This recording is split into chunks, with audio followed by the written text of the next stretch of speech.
We're going to get started with this hearing. So, welcome to the this public hearing of the Rockport Planning Board. We just found out our first technology issue, which is the rechargeable batteries that are used in these microphones are like most rechargeable batteries we buy. After a while, they don't hold a charge. And these have been here since, I think, 2020. So you can imagine what they're like. So there's going to be some battery swapping. And I will give an extra time for someone to speak if they want to go out and buy some regular batteries while this thing's going on, so we can do it. But anyway, we'll make do. And all right. So some of you may have heard much of this before, what you're going to hear tonight, because what we're going to be talking about tonight were the same matters that were the subject of an October 4th, 2022 public hearing, which we had on these zoning bylaw provisions. And then there was a special town meeting on January 18th of 2023, where anybody who went to that meeting would have gotten your town booklet and would have seen, you know, all these proposed zoning amendments. And that's pretty much what we're going to be talking about, at least for most of this meeting. Just to orient you, these are warrant articles. There were warrant articles B through R at the January 2023 meeting.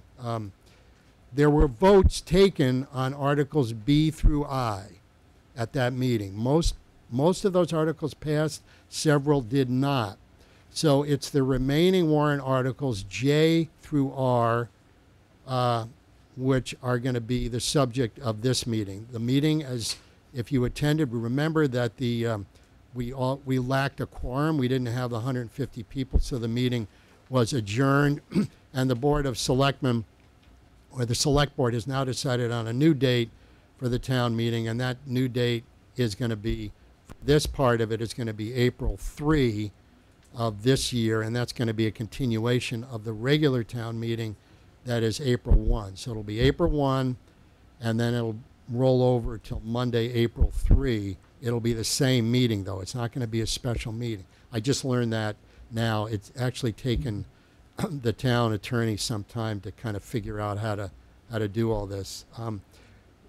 We thought on the planning board that it was important to have another public hearing to hear from you folks again on articles J through R. Even though we started to discuss J at the last town meeting, we never got through them, and it's been a long time since we had the public hearing in October, and I have to say that it was not as well attended as tonight's meeting, which is, it's good to see all these people, and that's why we're here. Why are we doing it in person? We've had some, mostly complaints, but some positive things, because for a couple of reasons. First of all, we don't want to jeopardize anybody's health, including our own. The reported number of COVID cases in the state of Massachusetts has dropped from January to March approximately 66%. So I think it went from a 7-day average of about 1,500, 7-day rolling average, to now in March it's like 500 for the same period of time. So it's about a 66% reduction. So it's going down. And the second reason is that we have lots of graphic displays tonight, and you'll see them. And that's primarily because we have two very talented architects who, since the last time, did these and are on our board, Peter Kuttner and Bob Simmons. And they have a real ability to take a concept and to turn it into something you can see, which is going to be, as you'll see, that'll be really important for your understanding of certain aspects of zoning that we're going to discuss tonight. You could not do that in a Zoom meeting. You could not see these details on your little computer screen. It would be impossible. Plus, just the mechanics of displaying them all would be difficult for us. And the last thing is there is often something lost in a quality of a meeting that is on Zoom. I mean, everyone recognizes that. It's been a necessity. But I think now that life is getting back to normal a little bit, people are realizing the positive aspects of in-person, and a lot of employers are now saying to their employees, you know, you have to come to the office at least a few times a week. This meeting is being broadcast, not live, but tomorrow it will be on YouTube on Studio 1623. And then it will be broadcast on their regular channel, which I think is cable channel 12. That'll be Monday. So anybody who isn't here or who wants to see themselves talking, they can go look at the broadcast on either of those two things. I just want to go over a couple of housekeeping rules for this public hearing. First of all, in the spirit of trying to hear people out and what they want to say, we're gonna cut back on what usually we have a 3-minute rule. Like, comments are limited to approximately 3 minutes. I mean, usually they're allowed to go longer, but we're not going to do that here because 3 minutes may be not long enough for some people, and so we want to let people talk. One thing that should be avoided, and which we will avoid, is that please don't be repetitive. In other words, you can say it once. We will understand it. If we don't, we'll ask you to repeat. But you don't have to say it a few times for the board to hear your comments. The other thing is, try to keep your comments relevant to the topic that we're talking about. In other words, that's what we're here for. We're here for a public hearing on zoning warrant articles, and also for later you'll see on the multifamily housing requirements of the state of Massachusetts. That'll be in the second half of the meeting. So try to keep your comments to that. We want to give everyone a chance to speak who wants to, but we don't want to be here till 11 p.m. I don't think anybody does. All comments should be made from the podium, which has a microphone, which will be functioning for at least 15 minutes with the batteries. But it's there, and we will change the batteries if we have to. But that's where your comments should come from. I know we'll be patient. If you're in the middle of a row and have to get out and get over there, don't worry about it. Don't rush or anything like that, because first of all, that's the way we're going to hear you. That's the way everyone's going to hear you. And the second thing is, because this is being recorded, if you're not speaking into the microphone, it's not going to pick up what you're saying. So the other thing is, please be courteous to one another and to the board. No one's perfect. We're not perfect. We know that, but we're trying the best we can. There are going to be 3 parts to the hearing. There'll be zoning amendments, which will be the first part, and it's already up on the screen. We have 3 citizens petitions, 3 zoning citizens petitions that were filed I don't know when they were filed, but our notice for this public hearing went out first. But we are going to be including those within the relevant discussion of the section. In other words, I think a couple of the petitions are one of them is in Article L, relates to Article L, another one relates to Article K. We're going to be, when we discuss those, we'll be also discussing the petitions, which will be displayed on the screen. There's one other petition that isn't relating to an article that is going to be voted on in April, and that we'll have to talk about by itself. And then after we're done with that, we're going to discuss the MBTA multifamily zoning requirements that the Commonwealth of Massachusetts has fairly recently come down with. We're not going to get into all the details because it's very detailed, but just to give you people an idea of what we're going to be asked to do within the next several years in terms of rezoning for multifamily housing in the town of Rockport. And then we'll also talk about if we don't rezone, what could happen in terms of loss of grants from the state. There's going to be lots of visuals, as I mentioned earlier. So we'll get started. When you comment about the article, the zoning article we're talking about. In other words, if we're on Article K, don't start talking about Article J or Article R or a different article, because that's going to be really confusing. And just keep your comments to the articles that we've reached at the time. So why don't we get going here? Some of this I've already talked about. These are our goals. We want to correct errors in the zoning bylaw, and there are quite a few. We want to remove redundancies. We want to eliminate dated zoning bylaws that really are just irrelevant now. We want to incorporate best practices for the zoning, and we want to make the zoning easier to use. Speaking of, just a little digression here, we did put out several articles, all copied from the New York Times, about parking, which just happened to come out a few days ago, and it's actually very relevant to one of the articles we'll be talking about, which is parking. And so, okay, next, we can go to the next slide. Here are our goals. Maintain Rockport's character, support housing affordability, and also to plan for the effects of climate change. So we can go to the next slide. Okay, you can't see this, but this is from your seats. Don't worry about it. It's similar to the map that's up there, but this is the zoning map from Rockport, and it's available online. If you want to look at it online, it's there and you can see it. But it has all the different zoning districts and also the overlay district. And here are all the zoning districts. If anyone hasn't looked at the zoning map recently, there they are, from generally the most dense to the least dense. Actually, that's not true. SRAA is single residential is the least dense, but that's, the zoning districts.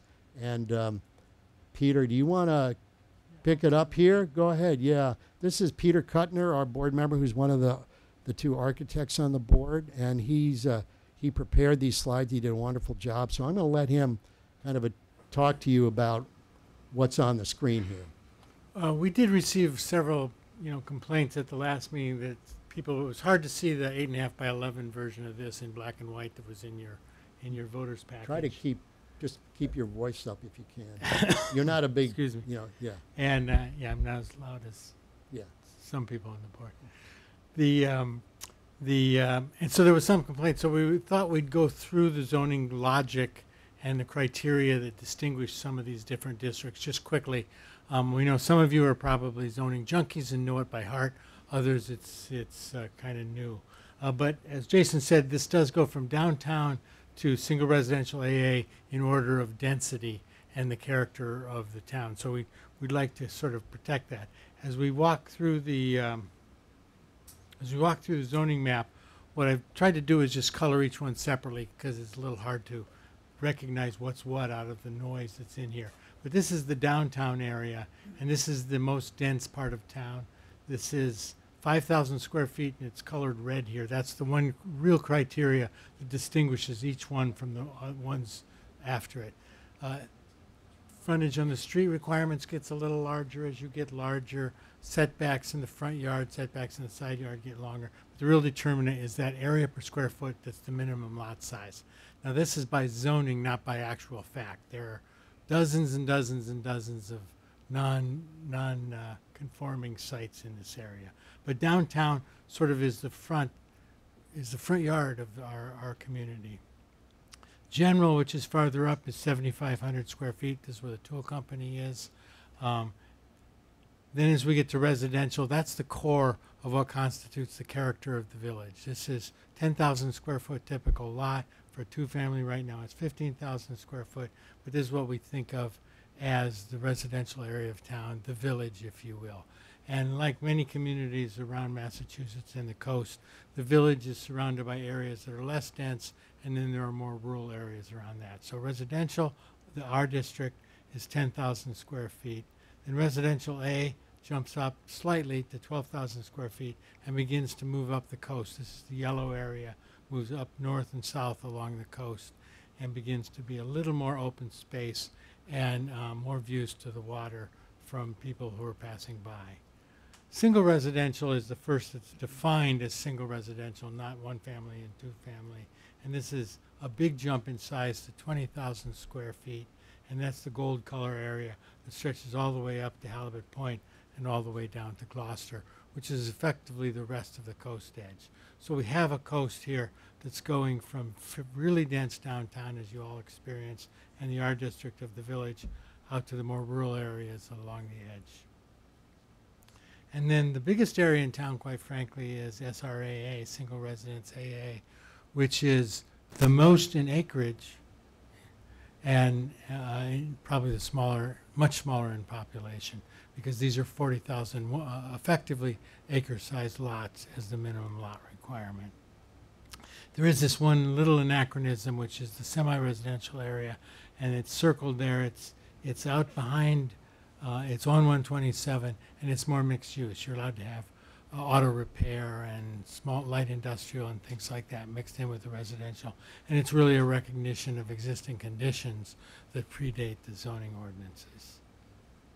So the remainder of it's filled in with town land, and we are a lucky community. We're rich in town land, but this is anything from the schools to the cemetery to the town forest to the beaches to the headlands. So it's a wide variety of town that the town is responsible for, and it nicely fits through all of these areas, so it abuts almost every zoning district that we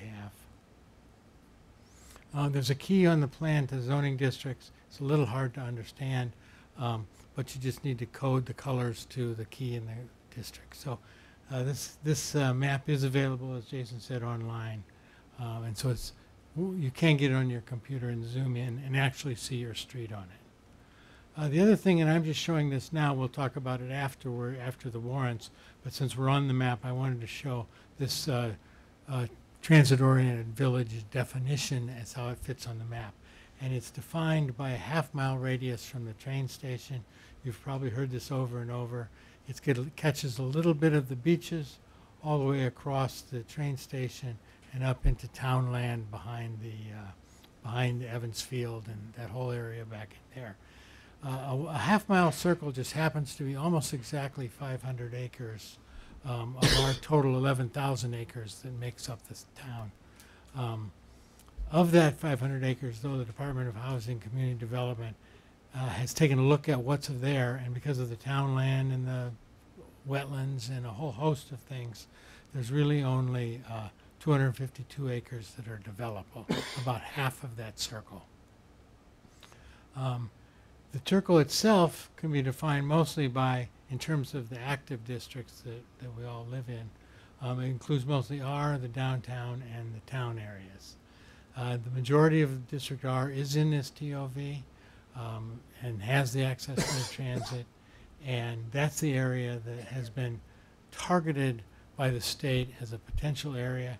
The density can increase in some portion of it, roughly 10% of that area. Yeah, can I interrupt you for 1 second? The reason, as Peter said, we'll get to this later, the reason the state has made this half-mile radius as its area for the MBTA community is because, in theory, one can walk a half mile in 10 minutes. And therefore, one can get to the train from anywhere within that half-mile radius in a maximum of 10 minutes. So that's hence the half-mile radius. But as Peter said, half-mile radius around the train station here, there's actually a good portion of that land that cannot be developed because it's in water, supply protection area, and it's just undevelopable. Some of it's owned by the town. But anyway, go ahead. Sorry. And the idea of the half-mile radius here, as you're saying, is you can walk the train station. So the assumption is it's going to encourage use of mass transit. It'll help the commuter rail. it'll discourage, or you won't need maybe that second car if you can use the train and transit as your alternative. So this shows it, and in the little purple area in the center there is the TOVOD, the overlay district we defined already in an earlier town meeting. That is right now the overlay district that complies with the state. So it's not all of R or all of the half-mile circle that needs to have this increased allowance for denser affordable housing. It's not enough to comply with the state, but it's enough to prove we're moving Yeah, towards that's compliance in the what was future. passed in May 2020. That overlay district in the purple is what was passed in May. That's smack in the middle of the half-mile circle there. And so that's all that needs to be adjusted. And then we need to, and we'll talk later about what density means and what it might look like. And then this is just an image from, the town has a public GIS map, Geographic Information Systems map online. It's really pretty wonderful. And you can get to it from the website, the town website. You can look at your neighbor's property values, and you can look at the water resources and all those kinds of things. But you can also look at property lines in the buildings. So this is a picture, and you can see the density, almost a solid orange on the neck, what downtown and some of those areas look like, and what it looks like on one side of the TOV district, and what it looks like on the other side of the TOV, and how it begins to thin out as you move back from the water and north and south along the coasts. So that's just a quick overview of the map and how to read the map, and hopefully makes you feel a little more comfortable in understanding the implications of some of these rules, like minimum site and setbacks and things like that. So back to the warrants and Jason. Okay. This is the first, this is the article, the warrant article that we were actually discussing at town meeting when the meeting was adjourned. This is Article J.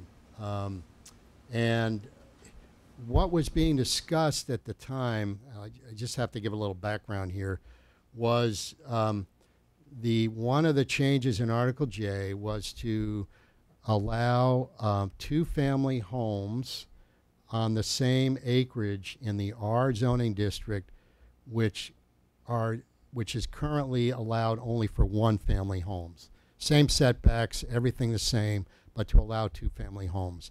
At the time when this was being proposed, we were working with the Metropolitan Area Planning Council, or MAPC, which is actually a state body that helps with zoning and planning. And they were hoping that this change to two-family could help us reach the goal of the multifamily housing that the state has said is out there for communities like ours. They were hoping that the change in this change would help us.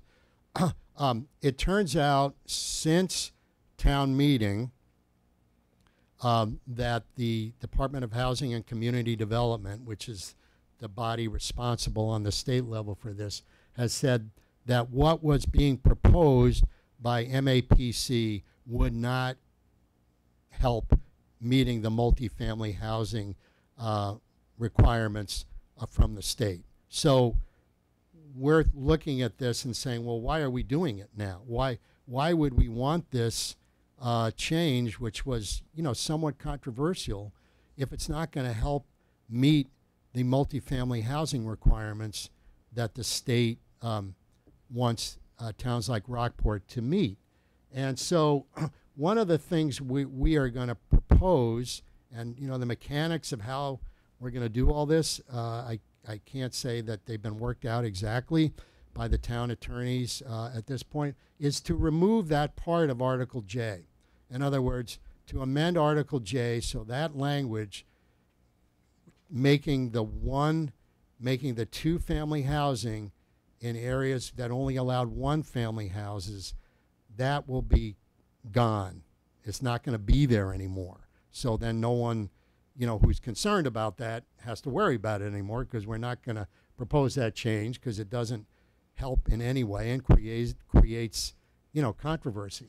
And then the other thing that we are going to remove we're going to ask to be removed from warrant Article J is what is basically a typographical error, which changed the jurisdiction over setback review for accessory structures like a garden shed or something like that. It changed it from the ZBA, which has historically had that as their bailiwick, to the planning board.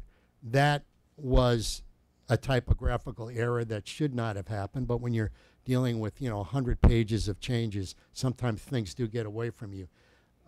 The planning board has the jurisdiction of accessory dwelling unit setback issues, but all other accessory structures that aren't dwelling units will remain, as far as we're concerned, should remain with the Zoning Board of Appeals.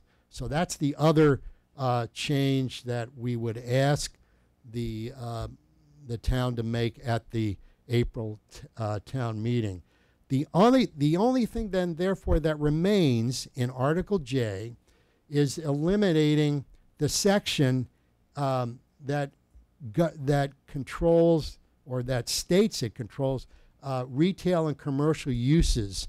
That section does not belong in the zoning law, period. It is a building code issue. What interior spaces look like, the square footage allowed, how many bathrooms they should have, and things of that nature. That's not a zoning issue. I don't know why it is in the zoning bylaw. It was probably there for a long, long time, but it has stayed there. So in our view, it should just be eliminated. It's not controversial. It's all covered in great detail by the Massachusetts Building Code, and that's where it belongs. So that's the part that we're going to say for Article J, that we will ask that there be a vote on that. But the other two, 1 and 2, we're going to ask that those be amended to be eliminated from Article J. Again, how this is going to happen mechanically, I don't know. Maybe somebody out there wants to keep them, but that's not going to be our position. So you want to go to the next slide? Oh, yeah, sorry.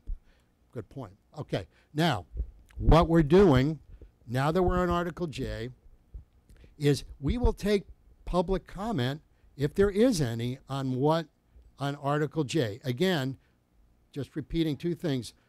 One time, we'll give you time, but you have one time to talk about Article J, and then we're going to move on to somebody else who wants to talk about Article J. And then when we're done with Article J, we'll go to the next one, and then we'll do the same thing with them. So, Z, you had your hand up quickly, so come on up to the microphone and state your comment. Is it on? Is it green? Is the light green on your mic? Not yet. Did you push that button? Is it any color? Is it any color at all? Yeah, what do you know? It turned to green. Okay, great. Congratulations to the town of Rockport for finally investing in property that works. Jason, it really disturbed me when I just heard what you said, that the planning board recommends, or is going to recommend, taking out a provision that would have allowed two-family housing on lots where only one house was allowed by the zoning before. Now, I happen to live in a two-family house that is on a fairly small quarter-acre lot, but it is a great help to be able to rent my apartment and pay the associated costs of living in this town on a retiree's salary with that happening. And I think if you spread that out all over town, there would be many people that could come in and buy houses, possibly convert them to a two-house or make some additions, whatever, along with your ADUs, and contribute to the town being able to accommodate more lower, well, whatever, moderate income people, without having necessarily to have to undergo the expense of building a house and things like that. So it really bothers me that what we are proposing there is ditching something that would help people at affordable housing and stuff, and instead capitulating to a state that with a program that has no guarantee of any affordable housing if they do develop it in the area that they like. So I'd like to thank you for my 3 minutes, and that's what I have to say about that. Okay, thank you, Z. Anyone else want to talk about this? Denise? Hi, Denise Donnelly, 72 Pigeon Hill Street. May I ask a question about Peter's section? Is that okay? Yeah, because we haven't had any questions up to this point. Go ahead. Okay. So, Peter, the slide that you showed that showed 252 acres that are developable as determined by the Department of Housing and Community Development, many of those acres are already developed, and that's included, right? It's not new Correct. development. No, right. I just want to make that sure Yeah. that that's clear to Yeah, people. we haven't gotten, Okay. that was kind of a preview. Okay. So okay. we haven't gotten to that yet, what it Okay. means by developable. Right, it doesn't mean I that. didn't want people to No, think, yeah, okay. you know, okay. Thank you. Thank you. Anyone else? Yes, sir. Quick question. What- Why is it marked draft? The map marked draft? Okay, well, is that your question? Yes, that's Okay, all. because it has water supply protection overlay district lines on it that aren't on the current map. That's a proposed map, and we haven't gotten to that yet. Okay. Any other questions about J? Yeah. Okay. If there are no questions about J, then we'll move to the next one, Article K. And Article K, before I talk a little about Article K, or before, how's your voice, Peter? Good? Okay. I handed out an article from the New York Times I mentioned earlier, which I made 30 copies. I don't know if everyone got one, but it basically confirmed what I think what we're trying to do here, which is that communities around the country are recognizing they have too much off-street parking. They require too much parking. Yeah. No, these are commercial and retail parking and off-street residential. They are recognizing that they have zoned for too many, and there are too many empty spaces out there. So anyway, that's what the article says. You want to talk about that, Peter? What this is about? So what we're trying to do here, and I think Jason's alluding to what's becoming best practices in a lot of communities, is to sort of update the approach to cars here. Peter, you got to speak up a little more. I don't think I'm people can sorry. hear you. Loudest voice. One of the things we've done, and many people have looked at zoning and can barely read it, appreciate the fact that some of the things are put in easier to read charts. So we're trying to simplify the chart, put things together in a single chart rather than just dig through the text. Want to remind people this is for new projects, not for any existing projects, so nobody's coming back and doing anything. But we're also concerned, I think, about paving that harms the environment. It creates heat islands, it reduces the absorbency of the land, and I think if we've learned anything here, it's when water runs off from yards into the streets, floods the system, then floods the sewage system, and then we have outflow into the harbor. And this is just going to happen more often than ever. So if we can create more absorbent areas, more outdoor green open areas, that's better than more asphalt areas. This is the existing page. It's the text format. You can't read it, but you couldn't read it if it was the right size anyway. That's the kind of buried rules that we have right now. So we've done a couple things with those. We've created this chart that begins to put everything into a number based on the square footage of the building for how many parking spaces you need. And this is kind of a typical thing that's been done across the country, depending on whether you're a restaurant or a hotel or an apartment building. There are different numbers of spaces required. Some are quite logical. Some we've eliminated. There's also several of these here that over time have been built around how many people are occupying the building, like how many people work in your warehouse or how many people work in your office. Those numbers change from week to week, from year to year. It's kind of crazy to use Yeah, that. it makes if I may interrupt, it makes it really unenforceable. If you're saying, well, how many people work in your business? Oh, well, we have 3. Okay, well, you have to have this many parking spaces. Well, then, 3 months later, they may have 5 people. So then what? You can't enforce that. So this, as Peter mentioned, this change bases it purely on the square footage. How many square feet of space do you have? How many parking spaces you have to provide? Go ahead, I'm sorry. So there's one area that we actually have changed the quantities basically based on logic and experience, and that's in mixed-use multifamily and in hotels, where we're going from 1.5 spaces for every room to 1. Now, if you want to provide more, you can ask to provide more. We're not forcing you, but we're not requiring you. This has multiple uses, and we joke, for a hotel room, nobody drives 2 cars to one hotel room, and 1.5 spaces is a kind of funny number. Well, some people do. And the multifamily thing here is unusual because for a single-family house, we're only requiring 1 parking space. So that could be a 5-bedroom house required to have 1 parking space, and suddenly an apartment in an apartment building would be required to have 1.5. So one of the great things that happens here is we begin to reduce the load on the space. So what I did was I went and looked at Granite Street Crossing just as an example because it's a recent multifamily development that's being built here. And they've complied with the current zoning there. And that's 23 units, and they've provided 35 parking spaces. And so what you see here is if you were to go back through and provide just 23 spaces for the 23 units, these dotted areas would be removed.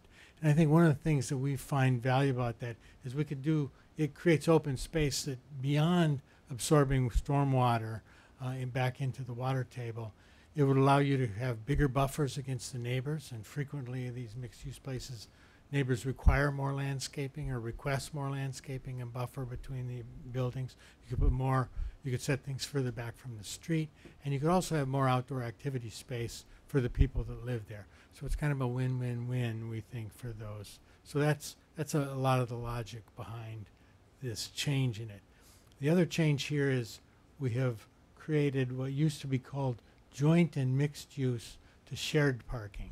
And there are developments around, there are organizations around the country that have developed standards for how we measure what's an appropriate mixed use.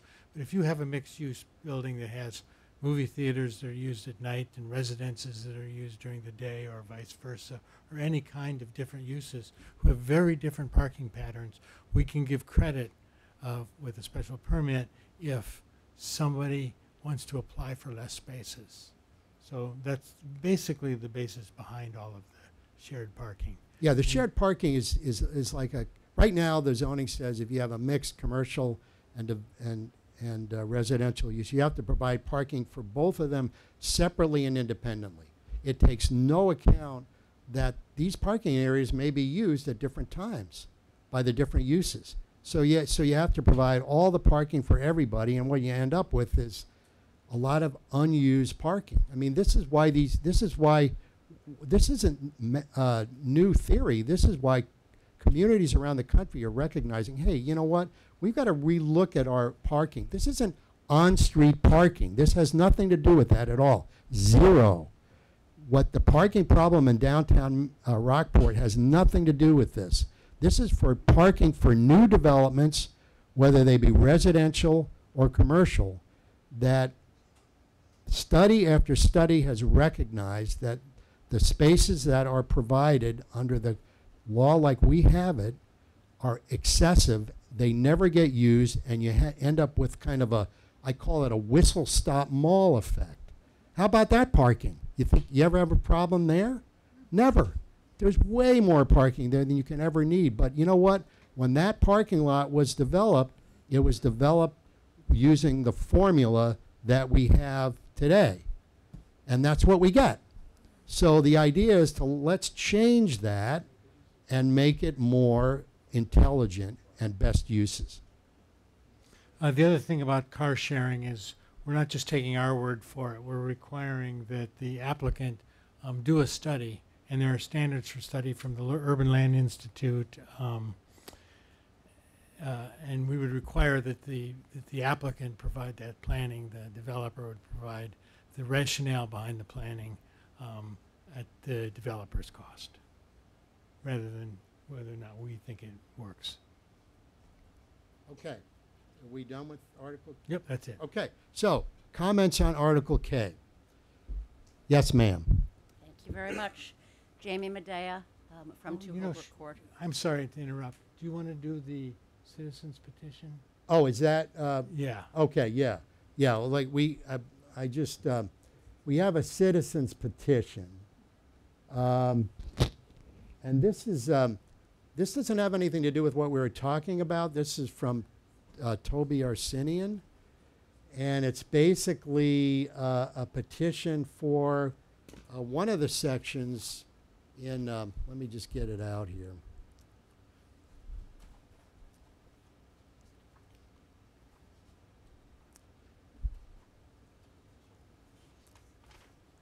Article K. Okay, here we go. Yeah.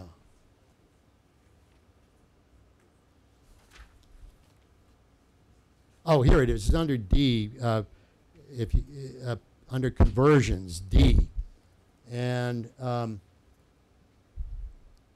that what I'm? Is that the right section? This is his. Any in hotel. Basically, Okay, this he wants to get rid of the grandfather. I'm looking at a different version. Yeah, this is the grandfathering. The July buildings converted to any of the above uses. Is that what we're talking about, or is that a different one? What article are you on? It says section. This is 5. a. That's it. Okay, yeah. This is a citizen's petition regarding Article K. Okay, and it's proposing to amend the article by eliminating the language that that's in D, which says buildings converted to any of the above uses shall provide parking as required above, which is the first sentence. And then it says any inn, hotel, business, and industrial building existing on July 1, 1975, if not externally enlarged, is exempted and not required to comply with the provisions of Section 7A and 7B, which are the parking requirements as they exist in the current bylaw. We didn't do anything with this, but this is a citizen's petition. I don't know if anybody's here, but that's on the table. You can comment on that if you want. Go ahead, ma'am. Tell me your name again. Thank you. I'm not here to comment on the citizens. Okay. petition. I'm Jamie Medea. I'm at 2 Holbrook Court, which, for your purposes, is in the R district. I think most of the people in this room are residents here and know where the different districts are. My observation on your comments for Article K are, first, I don't think, I know I do not agree that off-street parking is irrelevant. I think off-street parking is highly relevant because we are all influenced by how many cars there already are trying to park on the public street in relation to how many dwelling units have whatever amount of off-street parking they have. There is already not enough parking total for on-street and off-street parking for the people who are already here. One of the reasons for that is that many single-family dwellings are used for Airbnb type uses, where multiple cars, the gentleman who feels they don't go in more than one car to hotels, I'm not going to comment on those who might go in 2 cars to a hotel, but I do know people go to Airbnbs with many cars, and they bring their many visitors.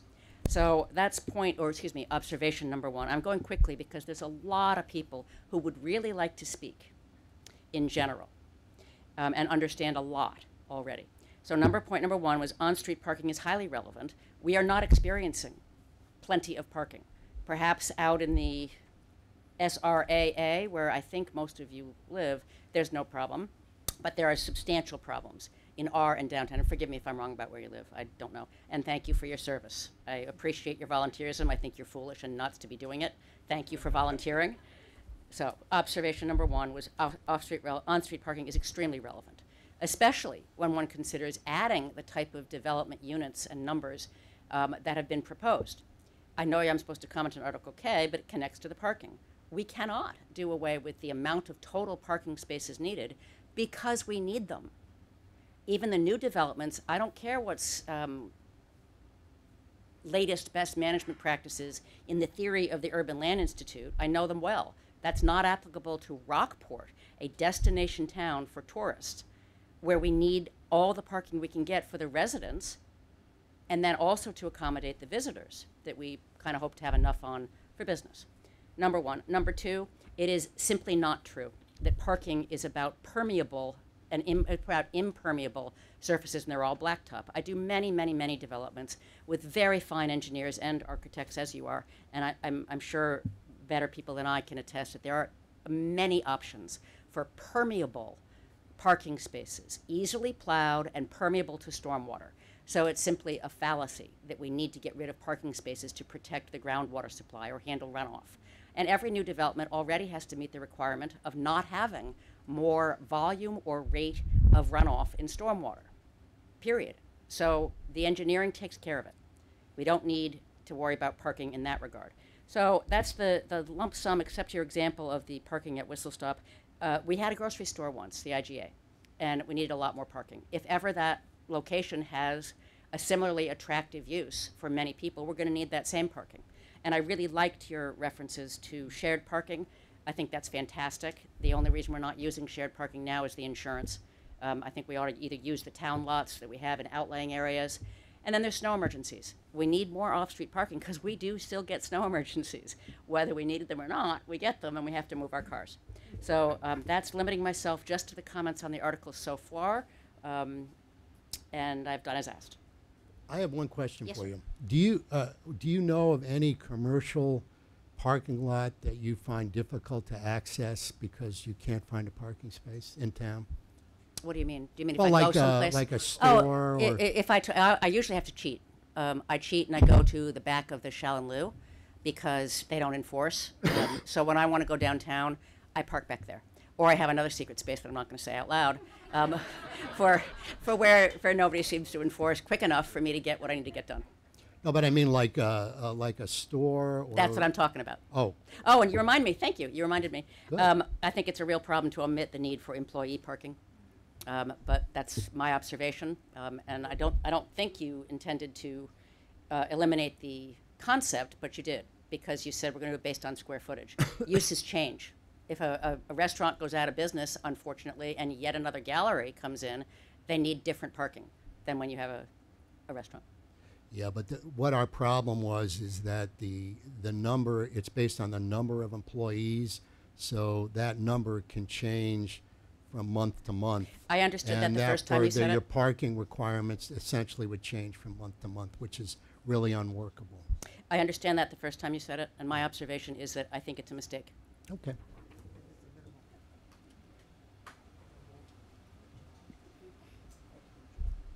Anybody else? Anybody new wants to say anything on Article K? Gentlemen? It's green, good. Will Workman, 85 Main Street. Just a few quick things. I will second the notion that off-street and on-street parking are not separable. If you don't have parking space of your own, you're going on the street, and that's just a fact. I think that there's a danger in reducing the need for multifamily to have at least 1.5 parking spaces. Even a larger single-family house, within a family, it's much easier to coordinate parking. You can just tell your kids you can't have the car's gone, whatever. But that kind of coordination does not happen between families sharing units. It just doesn't. I love the idea of reducing parking space so that you can use that for setback, green space, shrubbery, or whatever. But unless it's built into the law, it's just a sales pitch. I suspect what that extra space would be used to put in another dwelling unit. So if the pitch is let's reduce parking so we can have more grass, I want the grass in the regulation. That's it. Thank you.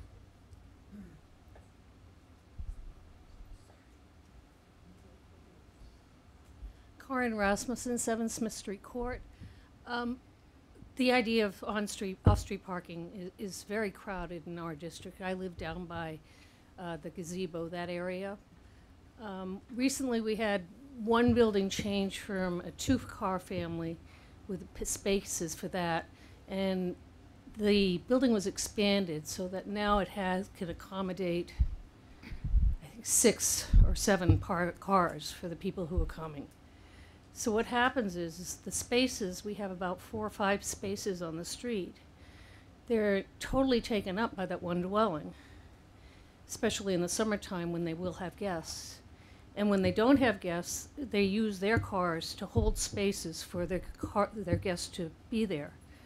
So what I'm recommending is that there be some kind of accommodation, clear parking rules. Because currently, if you want to have somebody move, I've had people keep their cars up there for 6 weeks or so to hold a parking space.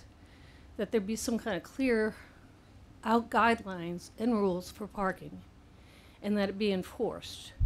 Because currently now they say it's a 3-day max. And if you have to call the police, which I hate doing, to ask a car to be moved, they may come down, some say it's a 3-day mark, some day 3 days, and then they put a notice on the car. Some day they talk to people after 3 days, and the car may or may not be moved. So I think we need to clarify and stop people from just taking up all the parking spaces, because we don't have enough. That's all. Thank you. Z. Yeah, Z. Seppala, 92 Granite Street. I need to understand this more clearly.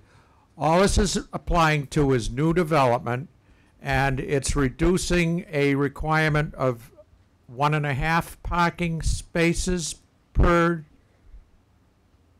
unit to 1. Is that correct? We're talking about residential, yeah. Yeah, residential. Yeah. So I remember when they were talking about the new Granite, well, yeah, it's not the new Granite Savings Bank, it's now the Cape Ann Savings Bank. The old planning board members were talking about how they thought that was such a waste of resources having to build that parking space around that bank for customers that never needed it. You know, you go drive through and everything else. So I guess I understand some history to this. The thing I question is, this is just reducing a minimum to a minimum. So if anybody wanted to put 3 parking spots on their property, they would have that ability to do such, right? That's correct, and that was alluded to in the article, that the developers actually will often, for marketing purposes, will provide more parking spaces than the minimum. But this is just a minimum, correct? I guess I'll just close there then. I know I used to spend time up where you came from, Jason, up at Saratoga Springs, and during the race days when 50,000 people came into town, they parked probably 6,000 or 7,000 cars on the training track grounds. Too bad we don't have something like that. Yeah, we're not even close. Yeah, thank you. Very quickly, Hi. Jim Ugoni, 33 Main Street, downtown, and a person who's smack in the middle of a lot of parking problems. I also sit on the Parking and Traffic Committee, but I'll just throw that out there. Having said that, my observations whenever any of the things that we're considering through zoning board changes, planning board changes, etc., Rockport is a unique town, and it's really complicated to try to generalize what happens in other cities and other parts of the country and studies when we have this incredibly unique environment in this town. And in fact, one of the things regarding parking is that our problem is seasonal. There really isn't any parking problems. There are a little bit in the weekends of the shoulder months, but after that, I was involved with a committee where we finally got the winter parking ban zone changed, because it made no sense to not be able to utilize that parking in the winter months. But is there a way in which any framing that we do with any of the rules that we're discussing is to look at what unique challenges they bring to the town of Rockport?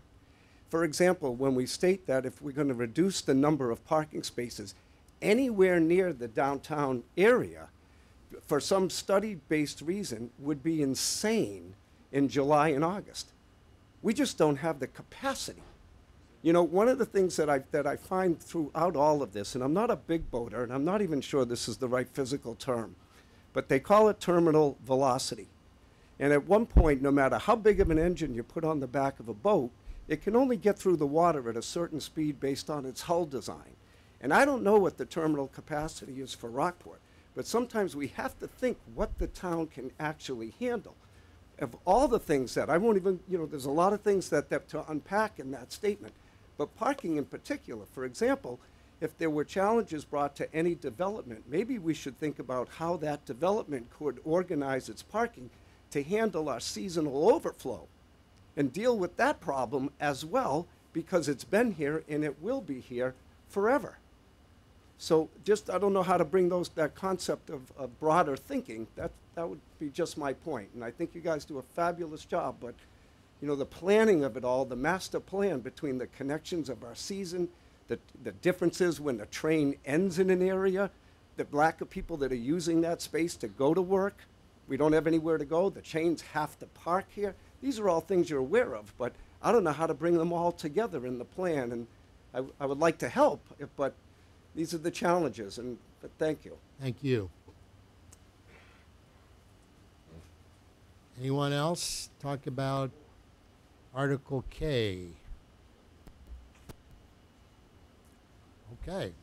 No other comments on Article K. Article L.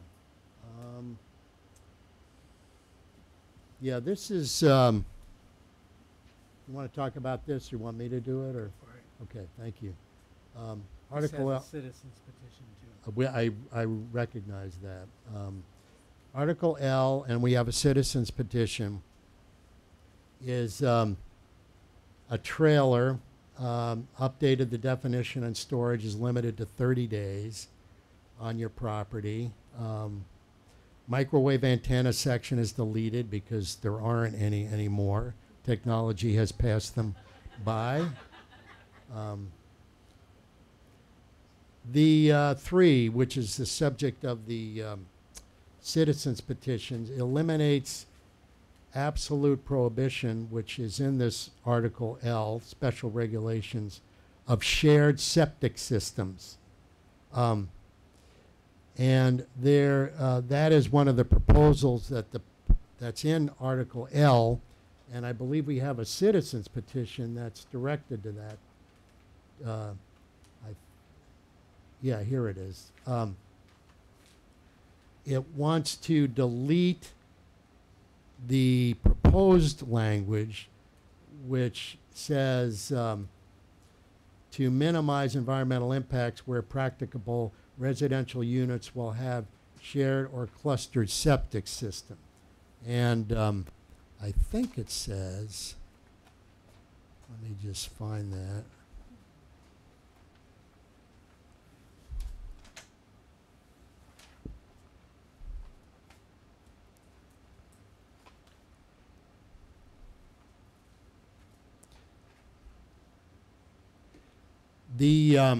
The purpose of eliminating the prohibition against shared septic systems is because the regulations of the Massachusetts Department of Environmental Protection specifically and expressly allow shared septic systems. And they particularly refer to them in connection with clustered developments, which is what was adopted last May, the open space residential development provision, which allowed for what we call conservation subdivisions, where instead of having each house on a cookie cutter lot and a cul-de-sac, that you make the houses in a more compact area and you have open space where you can have parks, where you can have recreational areas, where you can have green space. That was adopted by the voters last May in 2022. What that allows in the open space residential development district is for shared septic systems. In other words, 2 houses or maybe even 3 sharing a septic system among them. That is not a new concept. As I mentioned, that is specifically allowed in the regulations 310 CMR 15 of the Massachusetts Department of Environmental Conservation, which specifically allows a town to use shared septic systems with a bunch of protections and guidelines that have to be met. So what we're trying to do here by eliminating that language, prohibiting them, is to make our law consistent with the law of the Department of Environmental Conservation, which allows them and which would in turn allow them to be used in the open space residential development areas, if there are any built in this town. So that's why it was proposed as an amendment to this in this article. And then the last thing was we had a provision. We have a provision that says a certain number of units must be set aside for in a development for low or moderate income housing. But the problem with the language as it exists now and what we're trying to change in Article 11, it didn't have a minimum size. So in other words, it just said in any development you have to provide 10% of low or moderate income housing to set aside. So we've added to that the condition that the development contain 6 or more residential units, because the current zoning has no minimum development size. And that's basically the Article L proposed changes. So, want to talk? You want to talk about Article L? I just want to ask a question. Go ahead, stand up there and ask it, so everyone can hear it. The state law that mentions shared septic systems, does it mean that Rockport could not prohibit that?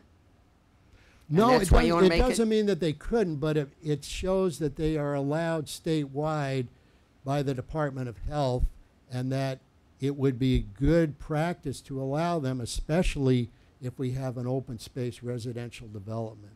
Thank you. So, I'm sorry, you didn't tell me your name and address? David Kaplan, 14 Drumlin Road. Thank you. Yes, sir.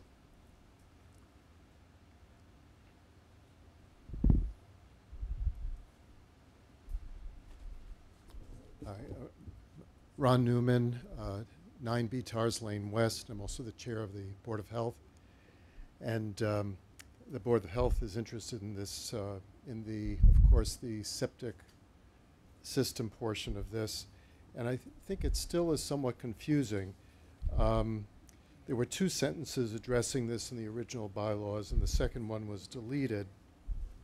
And the one that remains says that on-site sewage systems shall be on the lot in which the building serviced by the system is located.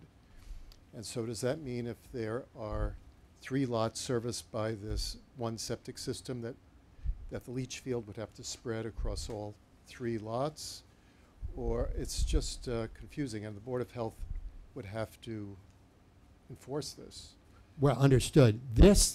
What this does, it doesn't change that provision, but what it does do, it changes the prohibition, the absolute prohibition against shared systems, which has an effect on the open space residential development provision, which specifically allows shared septic systems. So this doesn't change the ordinary garden variety provision that you're talking about, but it does eliminate the confusion between the open space residential development allowing shared septic systems and then this provision prohibiting them. That's really what the purpose is. But it seems to me that it could be stated more clearly, because it does seem to leave it a little bit fuzzy. So just, that's a suggestion. Okay. And one other thing, a request, please. Obviously, this portion of Article L deals with septic systems, and the Board of Health is responsible for installation and modification and monitoring of septic systems. In other articles dealing with water supply and construction of floodplains and other things, these are issues relevant to the mission of the Board of Health. And as you and I discussed in our email earlier, it would be helpful, to involve the Board of Health somewhat earlier in the process. I understand that there were the meetings, the public hearings, et cetera, were advertised in the paper, and there were announcements, and there were posted meetings, but the Board of Health members did not see those, and we would just appreciate being informed beyond what the general public receives for being made aware of those meetings. And this request isn't meant to detract at all from the work that you folks do. We're very appreciative, and we know how much effort went into this. But I think communication, if it were improved, would help us to perform our mission as well when it comes to these bylaws changes. You're just getting, I think he's my just voice getting is going. quiet, his Yeah. voice. I just have something to say about that, and I got your email this afternoon. We've had now this is the third opportunity where this language has come up. It was in October of 2022, January of 2023, and now in March. So we often have other interested parties, and they often contribute on their own because someone in their board is paying attention to what's going on with these things. And I'm sorry that we didn't contact the Board of Health directly about this, but as you know, that this is specifically authorized by the Department of Environmental Protection in its regulations concerning septic systems. So I'm sure you would agree with what they're doing, and that if you agree with what they're doing, it's not a great leap to allow it in the town of Rockport in the specific area we're talking about. I'm not saying that we're opposed to the substance of it, and we're going to be meeting again next week in order to discuss the substance. It's really just being made aware. You're right, if we were following the paper, if we were following the postings of all the meetings in town, somebody on the board might have picked it up, but we didn't. And there are a number of people who are very involved in town politics Yeah, and I'm goings on. surprised. And so we just didn't. So, Okay, and we look forward to working with you, likewise. along the way. So Thank you.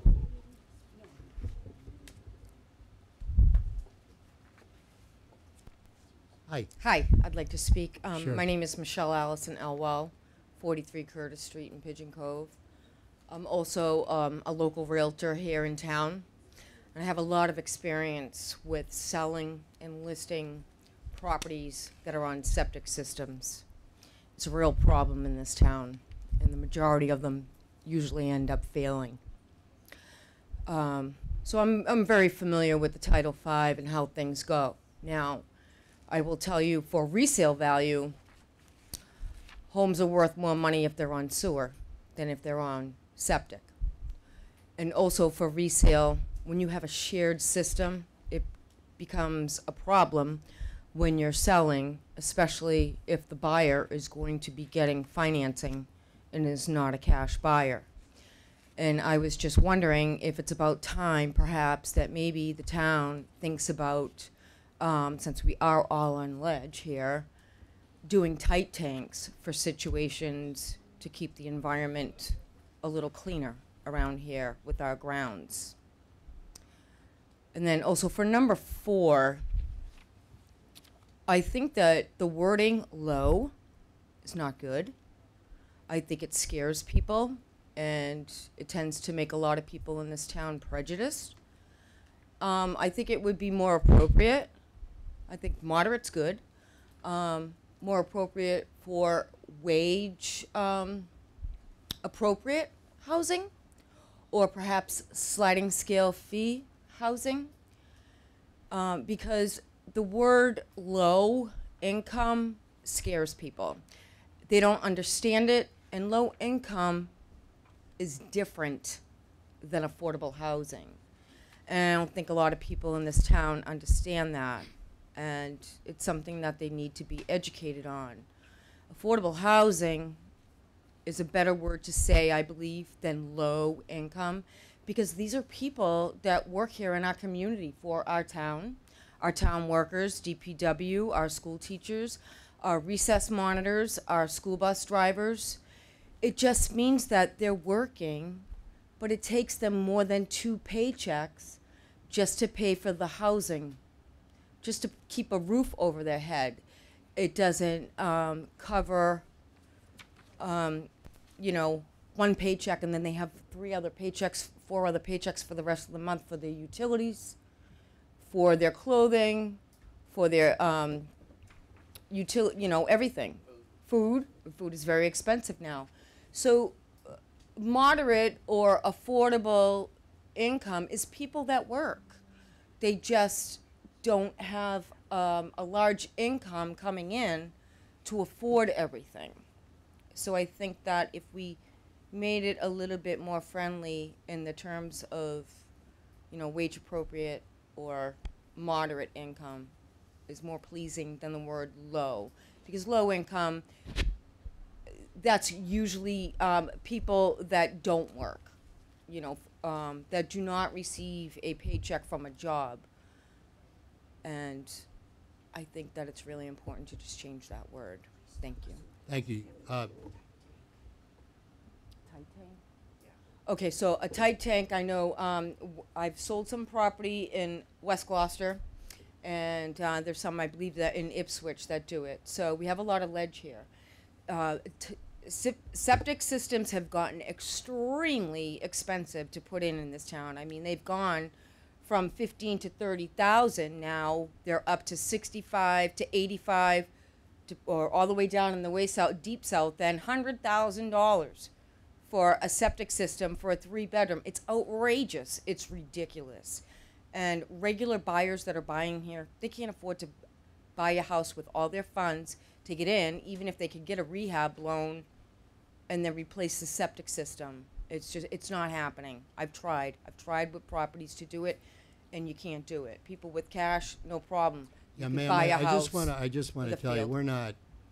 we're not doing anything relating to Tight tanks? septic systems or tight tanks. That's beyond what we would be doing as a planning board. All this is an amendment to allow shared systems in the open space residential development. You know, that it allows it doesn't require it, but it just allows it. And in Okay. terms of the language of low and moderate income, I just have to point out that that actually is the language that we didn't propose. That is actually in the bylaw that exists now. So it's not a change. It's just the only change in this bylaw is that we've put a floor to the number of units that have to be provided for the lower or moderate income housing. It's 6. The current bylaw has no floor. That's all we've done. Okay. Okay, thank you. Thank you.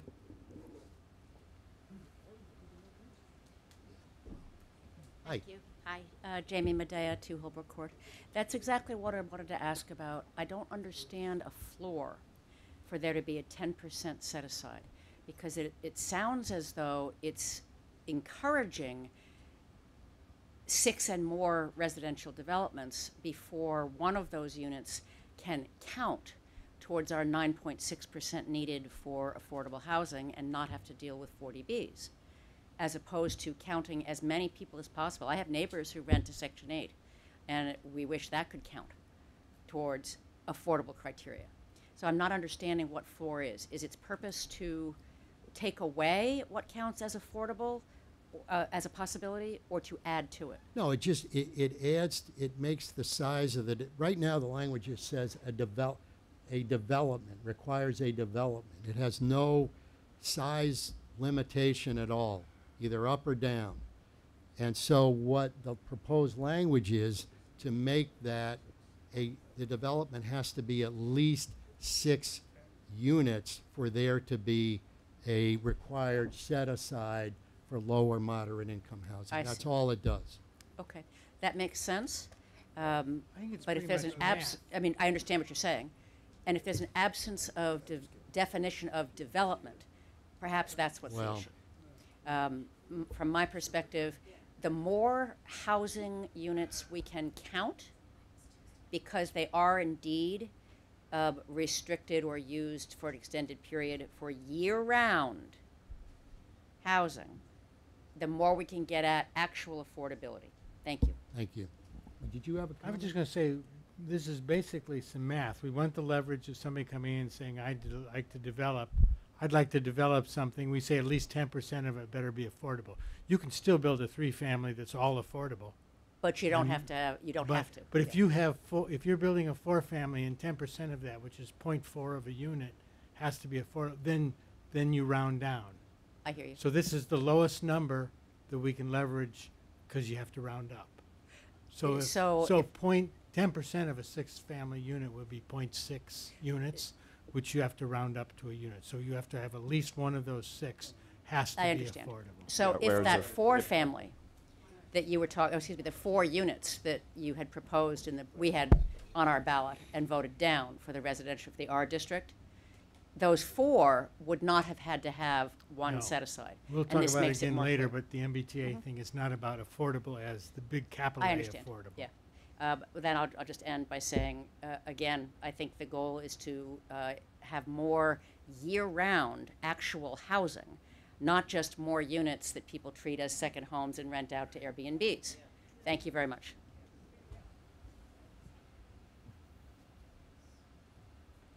Okay. Anybody else on Article L? Just a suggestion, the rounding out thing.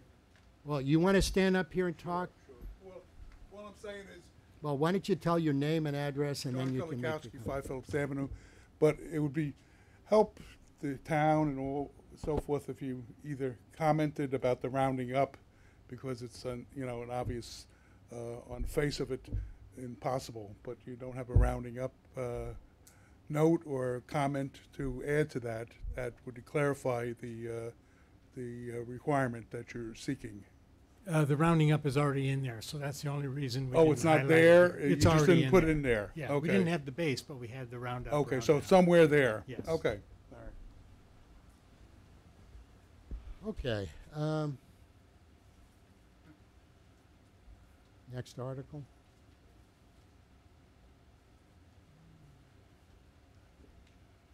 All right, I guess I'll talk about this one. This is the Water Supply Protection Overlay District, which is in the current zoning. It has many inconsistencies.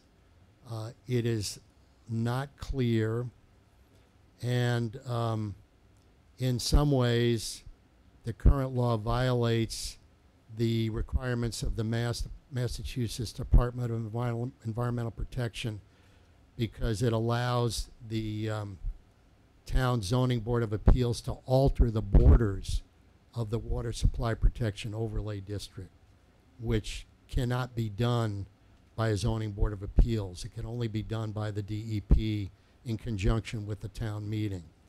So we changed this, but we had the benefit of the former chairman of the zoning board of appeals, Eric Hutchins, who actually was responsible for drafting the current language. And he recognized that the law as it was written was very difficult to understand, almost impossible to apply. And I know Peter Burkholz from the ZBA is shaking his head. And also was unenforceable because the boundaries of some of the areas that were in the water supply district were not on the zoning map. And that's one of the things, because you can't enforce a boundary of a district unless you show it on the map. You just can't. It's unenforceable. So what we did is we altered the zoning map to reflect the boundaries of this new proposed water supply protection overlay district and actually show the boundaries on the map, which corrected a big problem. The water supply protection overlay district is important. It's important for the protection of the water supply in both surface, the water supply that comes from the bodies of water that you see sometimes walking in the woods, and also subsurface, meaning, you know, the wells that pump out the water. And this district protects both of them. I really don't have much more to say about these changes. Most of them are very technical. I will tell you that they have been sent to the Department of Environmental Conservation for review. The Department of Environmental Conservation, in a letter dated July of 2022, has said that the revision that we have done complies fully with their guidelines and regulations. And they essentially gave our new version their blessing. So that's kind of the long and the short of it. The idea is it prohibits certain activities that could be harmful to the town's water supply from occurring within the boundaries of the protected areas. That's essentially what it does. You can't do certain things in the boundaries of those areas. You can't have, for example, an auto repair shop because of the potential of the leaking of automotive fluid into the groundwater. You can't do that. And, you know, that's just an example of the things that you can't do in this water supply district. There are many examples in the law. It just so happens that most of the water supply protection overlay district coincides with the AA residential district, which is also very protective of what can happen in the ground in that district. So between the two of them, I think that our water supply will be protected going forward. And this would be an important amendment to make the protection more enforceable. And that's really all I have to say. Peter, did you want to say a word? Sure. Pete Burkholz, Zoning Board of Appeals, 2 Pool Place. Simply to reinforce what you just said, whenever we have a case involving this particular bylaw, I want to take a long vacation. It's horrible. We make it up as we go along. We've made decisions that I don't even think are right, perhaps, long time ago. But it's impossible. And this one, I'm still reading it, but it's got to be better than what we have. So, good job. Thank you. Thank you. Any other comments on this article?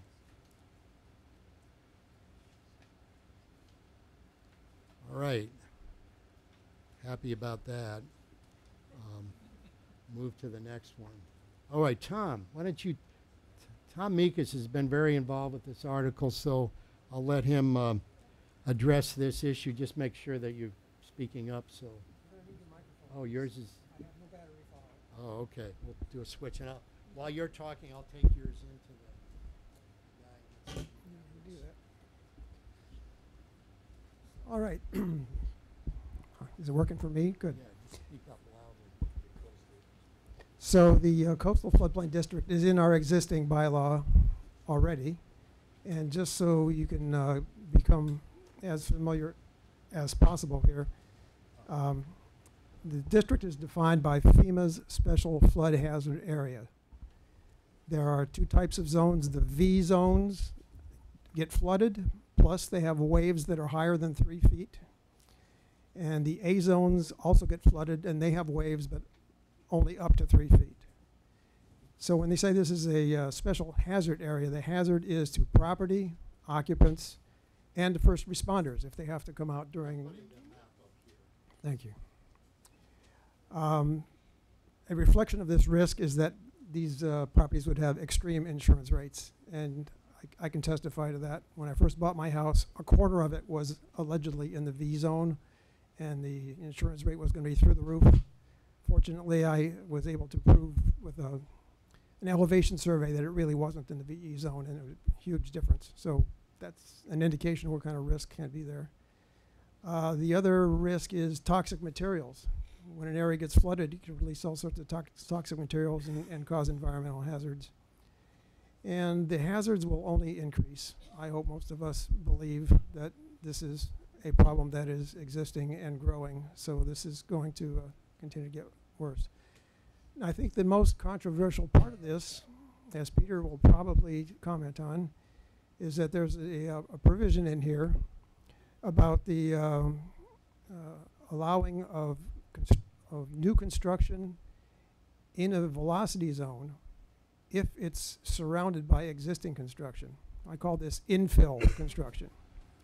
It affects very few properties in developed areas. I had the assessor do a printout or a spreadsheet of the parcels in town that were undeveloped. Let's say that were no structures on them. And particularly I looked at Bearskin Neck, and there were none of them in that area that have a numbered address. So whatever was there was on the rocks. And there are also no so-called vacant parcels on Long Beach. So those are the sort of definitions and justifications for coastal floodplain district. The map is up here. It's a little deceptive because when you see the purple, that's the velocity zone, most of it is on the water. There's very little of it that's actually on the land area. I couldn't get the GIS guy to restrict it to only what's on land. But if you get up really close, you can see the shoreline, and very little of it is on land. And if we can go on to the next one. Need to make a correction. There was an error in the warrant that was printed for previous town meeting. It erroneously omitted an existing word that was to be stricken, and it failed to underline some text that would be added, and it repeated with a typo some of the text that was added. So that the first number 3 paragraph there is what was printed in the warrant, and the paragraph at the bottom is the corrected version. And the terms of that specific paragraph, it changes that you don't allow new construction within the reach of the mean tide. It changes that to the highest annual tide. And let me explain that. The mean tide is, the mean high tide rather, is the 2 high tides per day. You take the average of level over all the high tides of the year. That means that half of the time, or 365 times per year of the twice that number of high tides, you will be underwater. So it's really stupid to do construction if you're underwater. I think that needs to be in here. And also added something for the benefit of environmental conservation, landward of any coastal banks. The Conservation Commission enforces the Wetlands Protection Act. Wetlands Protection Act defines the coastal bank as a resource area, and you don't want to be building on a resource area. So that is the explanation of that paragraph, and the correction that I guess we would handle the same way we would do the other correction to the warrant. Questions? Questions? I'm not sure how we would handle this correction, but you have another correction to handle, I guess in a similar way. You had talked about it earlier. There was something in the warrant. In this? Yes. I don't think You said there was something on. I'll dig it up later. Yeah, Okay. I think you're good. Okay. Questions and comments? Okay, yeah. Peter Burkholz. Surprise, Peter.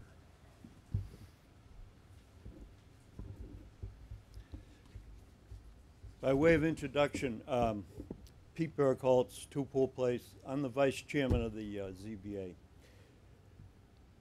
We canvassed all of our board, and in a very general and complete sense, we are very pleased with what's happened, and we thank you for straightening out a bylaw. We work with that bylaw all the time, every month, and it's been a mess. And it's been a mess for years. It's like a tax code. People keep adding and subtracting. And we've kind of learned to live with it, but we finally got a board that's done a good job straightening things out for the most part. The board has no other concerns or comments except on this particular article.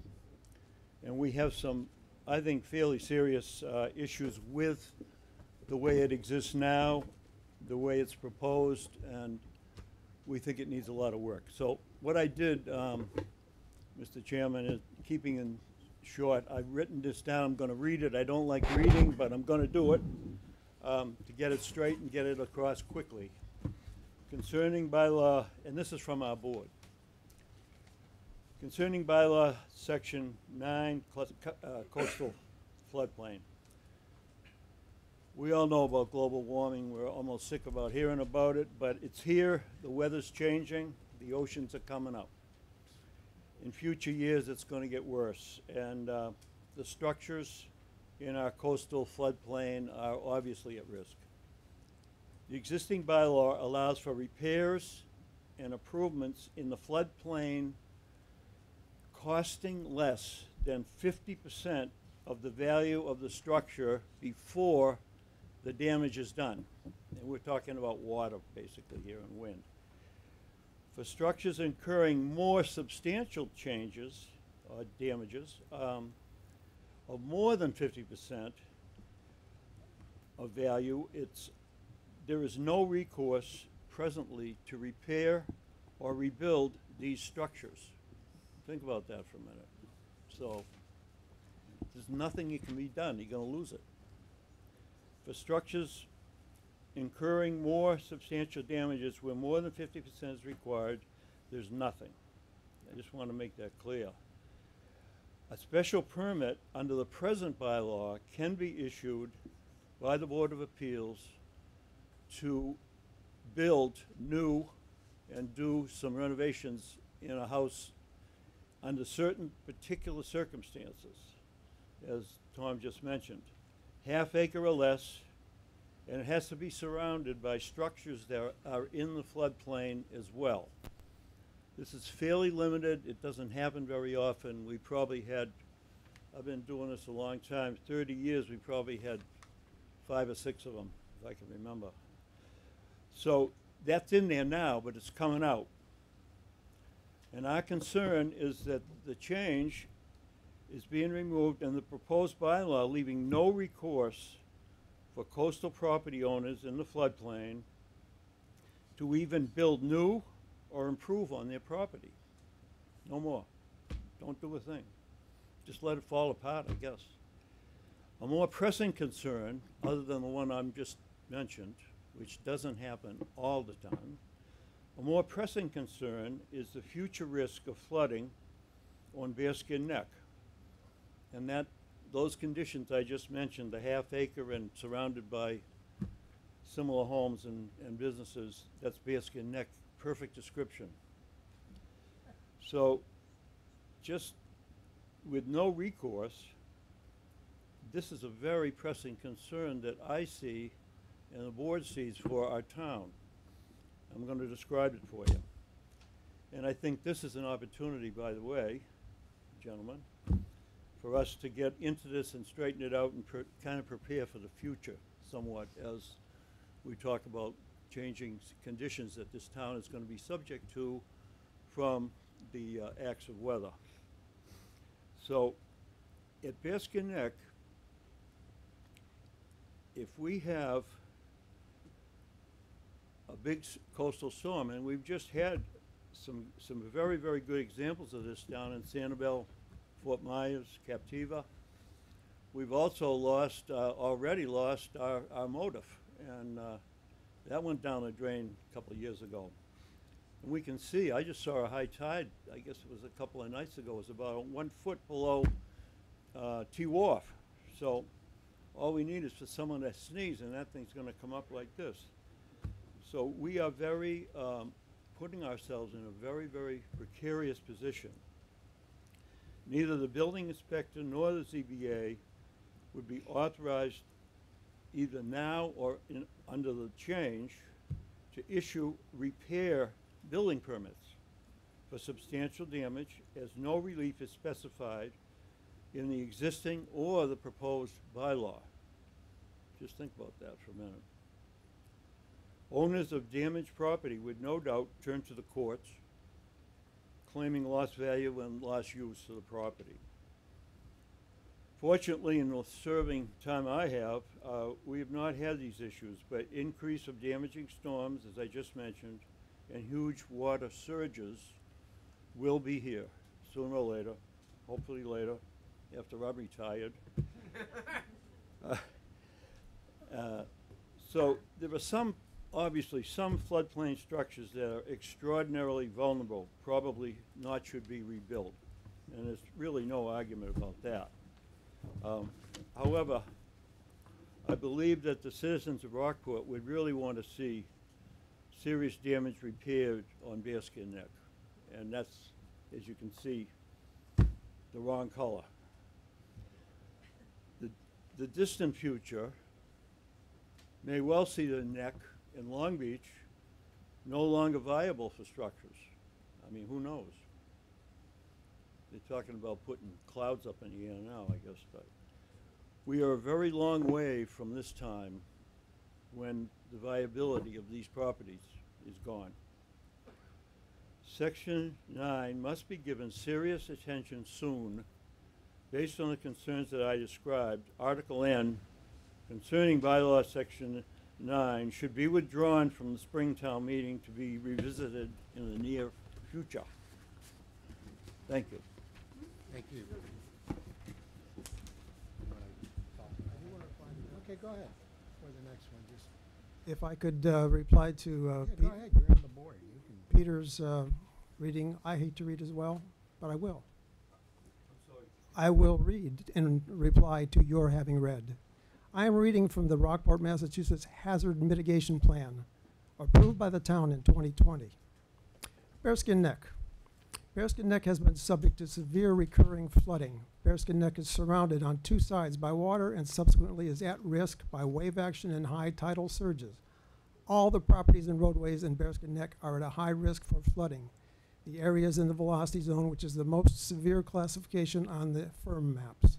As a blizzard of 78 and in the perfect storm of 91, the properties on Bearskin Neck were under 2 to 3 feet of water. There are 3 wharfs in Bearskin Neck: Tuna Wharf, privately owned, Bradley Wharf, and White Wharf. Bradley Wharf is owned by the town and is the site of the famous motif number 1. The town replaced about 20 feet of granite block on the Bradley Wharf. White Wharf is also town-owned and has been partially rebuilt in recent years and currently sustains some damage during storms. Rockport Harbor, which is mostly protected by an Army Corps of Engineers breakwater, protects most of the eastern Bearskin Neck from wave action, but a direct line of current ends at the Sandy Bay Yacht Club deck on T Wharf, causing recurring damages. The breakwater itself has not been repaired since 1978, and the town would like to see upgrades to the structure. This is the relevant part. A potential mitigation measure for the properties on Bearskin Neck would be to raise the structures. However, access to these properties would still be limited during periods of flooding. It doesn't say go ahead and rebuild the structures. It says it should be raised. This is the hazard mitigation plan for Rockport 2020, approved by the town. And just overall, without reading this, when your structure is knocked down by a flood, that's nature's way of telling you, don't rebuild it. Okay. Anybody else? Go ahead, ma'am. Hi, good evening. Lisa Mooney, 104 Long Beach. I want to thank you for speaking up.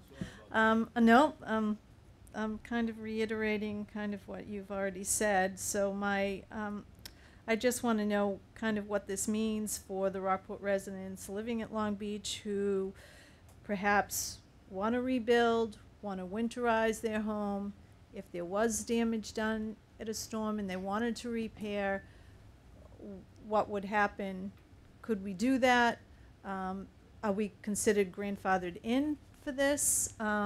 As with Bearskin Neck, I mean, I would hate to see anything happen there as well. I mean, are these spots, are they grandfathered into this? It's town property, so different rules apply. I'm sorry?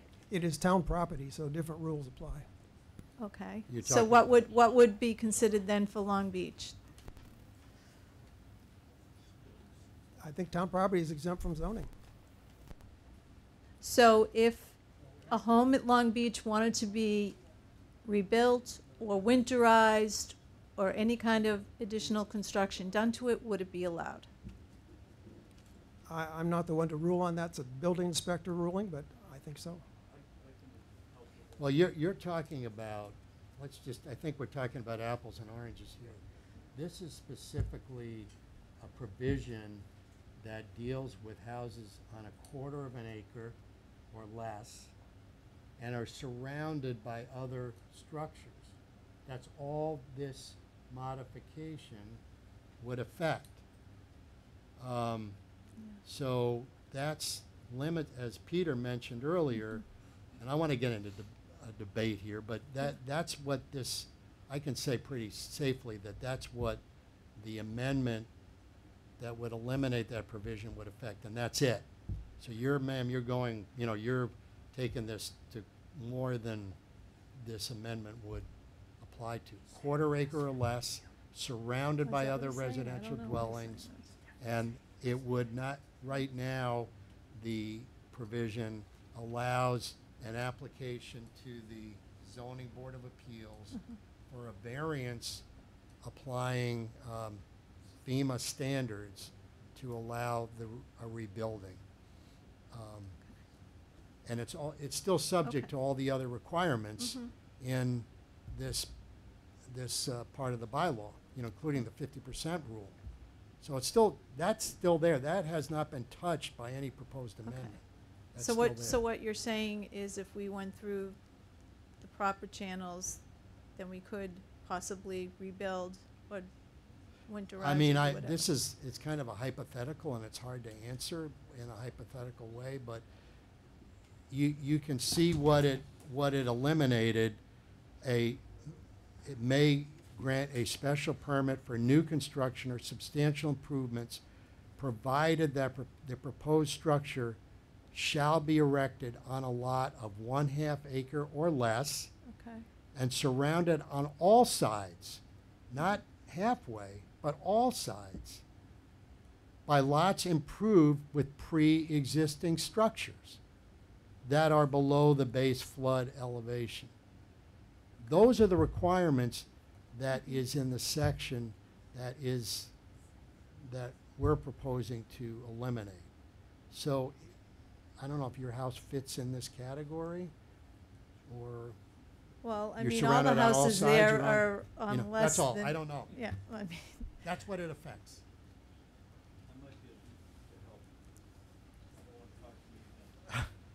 No, I just wanted to say that, everyone can read. This is what it says. So, I'm still not clear, but that's okay. okay, well, then I get it. Yeah, somebody else want to get up and talk?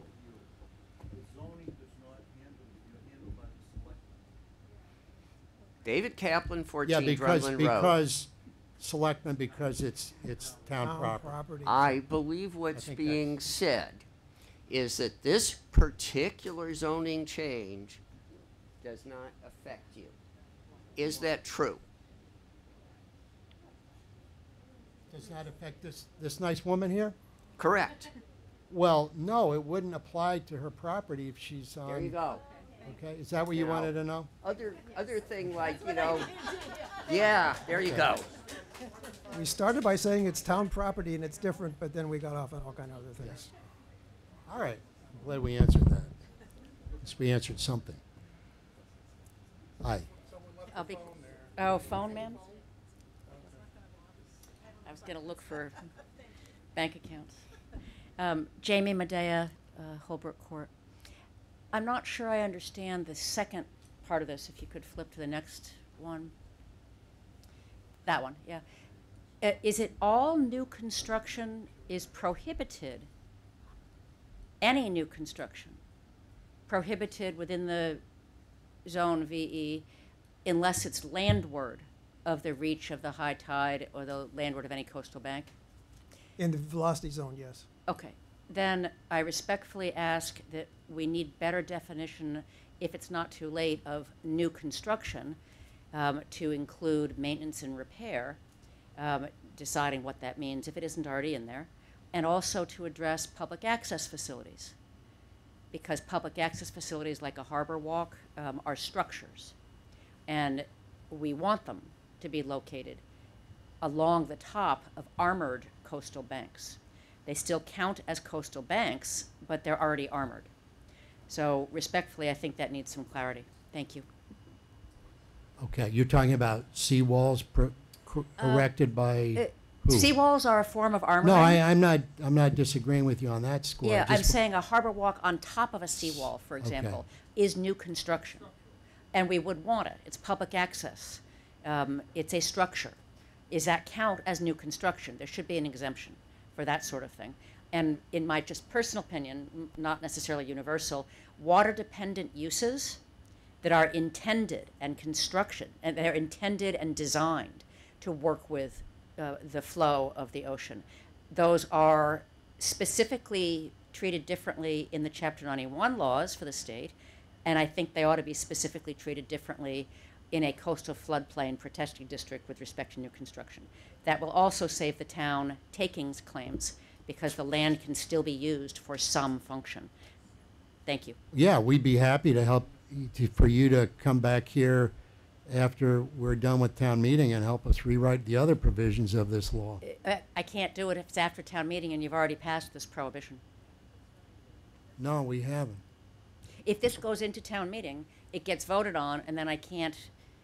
No, but I need to mean, do an amendment before there then. seems to be a lot of other work that needs to be done to this section that you're proposing. I would guess. After a public hearing and the whole thing, yeah. It sounds like maybe I need to do an amendment if I'm hoping that you will address new construction and its definition and exempting public access facilities and water-dependent uses. Okay, so you would propose that they be exempted, and that. I would think that's what you would desire, but perhaps I'm wrong. No, I'm just, listening. That's why we're having a public hearing. Yeah, I don't know if we have a definition of new construction. I think That's would my be, concern. We should look that up. But just to, Jamie, in response to your question about seawalls, if they are town property, they're already exempt. They're not already town property many times. Like the seawall by, I'll give an example, and then I'll step down because you've got a lot to do. Like that blacksmith, empty blacksmith place that everybody would love to see something happen, but it never does.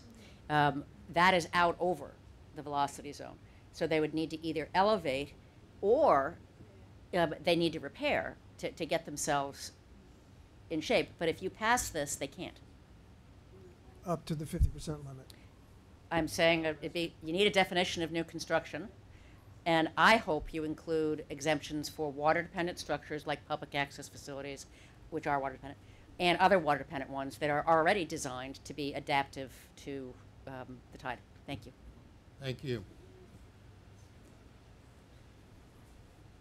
Go ahead, Jim. Hi, Jim Ugoni, again, 33 Main Street. So there's another committee I sit on, historic, and new construction is not a new word to us, and it's a tricky word. And so what we had to do, and I'm not suggesting it's right, but we've tried for many revisions to try to consider new construction in an area where that on land, and that land is either virgin land, of which there's never been any previous construction, which isn't a plethora of those kind of properties in the historic district, or is it land made vacant by either demolition, or is it land made vacant as a result of natural disaster. And it's a really tricky situation that we have on our hands in Rockport, particularly from a historic standpoint, because we really don't have any firm language of who is going to design the look of downtown Rockport. And knock on wood, but between the ocean behind us and the proximity of our buildings and the forest fires we see with 70-mile-an-hour winds, if we ever lose our downtown area, that word new construction is going to come into play in a lot of different from a lot of different narratives and perspectives. And I'm not suggesting I have an answer, but I'm just telling you that's how complicated the word new construction is from the Historic District Commission's standpoint. And I think there's some spillover, no pun intended, to this. But we got a real mess on our hands if we have a disaster and what we want to happen into our downtown space as we know it. So I think that word does need to be tooled around a little bit. Okay, thank you. Any other comments on Article N? All right, if there not being any other comments on Article N, why don't we move to, what? I'm sorry, what? From what?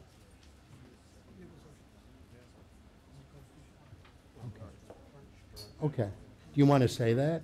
Or you want to tell me, or you want to say it? Yeah. And you're probably off. I'm off. Oh, there I There go. you go.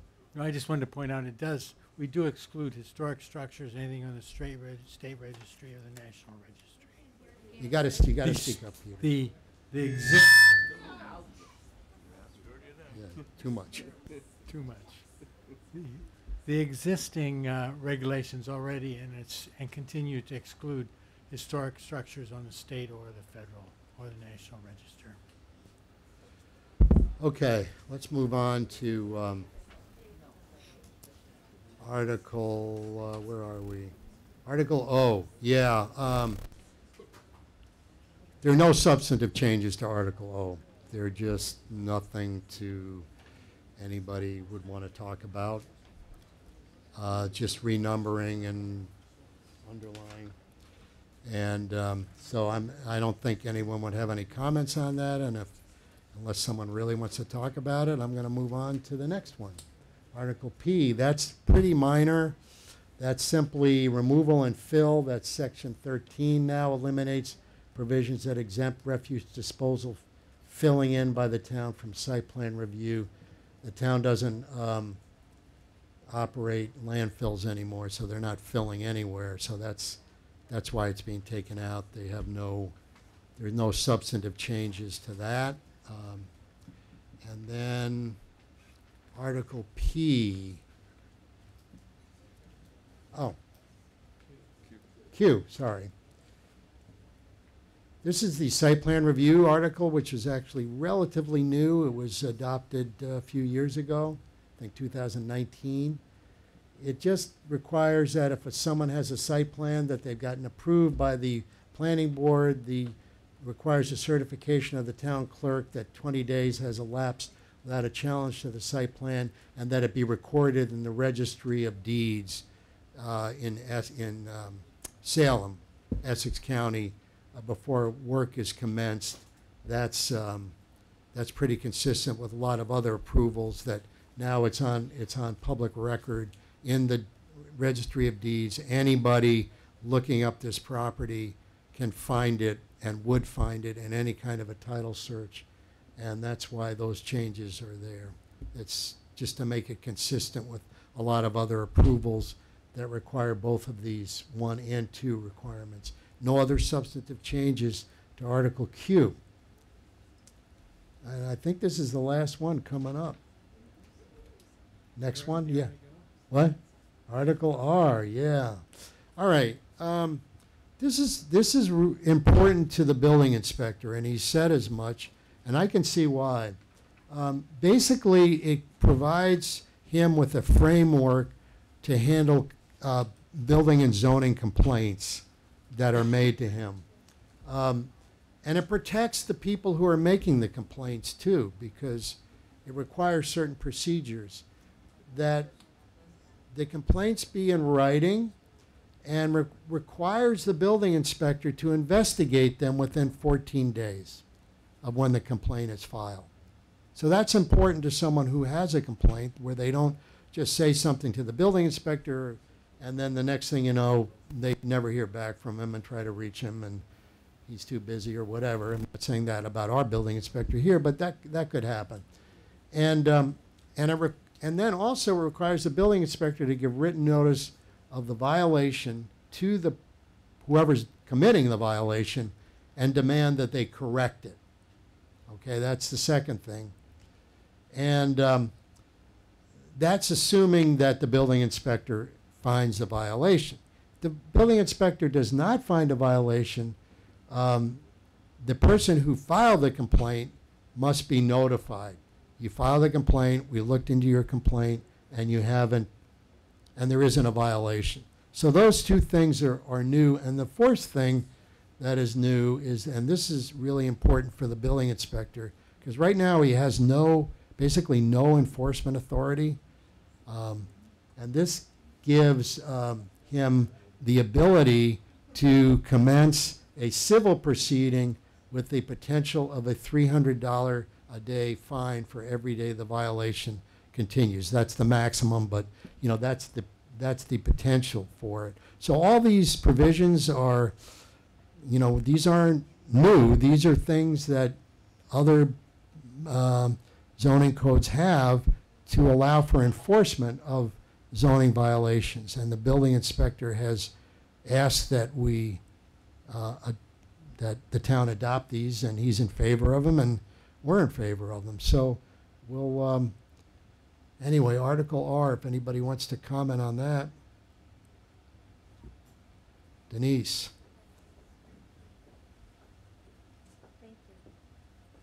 Hi, Denise Donnelly, 72 Pigeon Hill Street. I just want to say this doesn't just help the building inspector, it helps all of us to protect us when you know, there are occasionally unscrupulous people who try to push the envelope, and so this is really important protection for all of us when that sort of thing happens.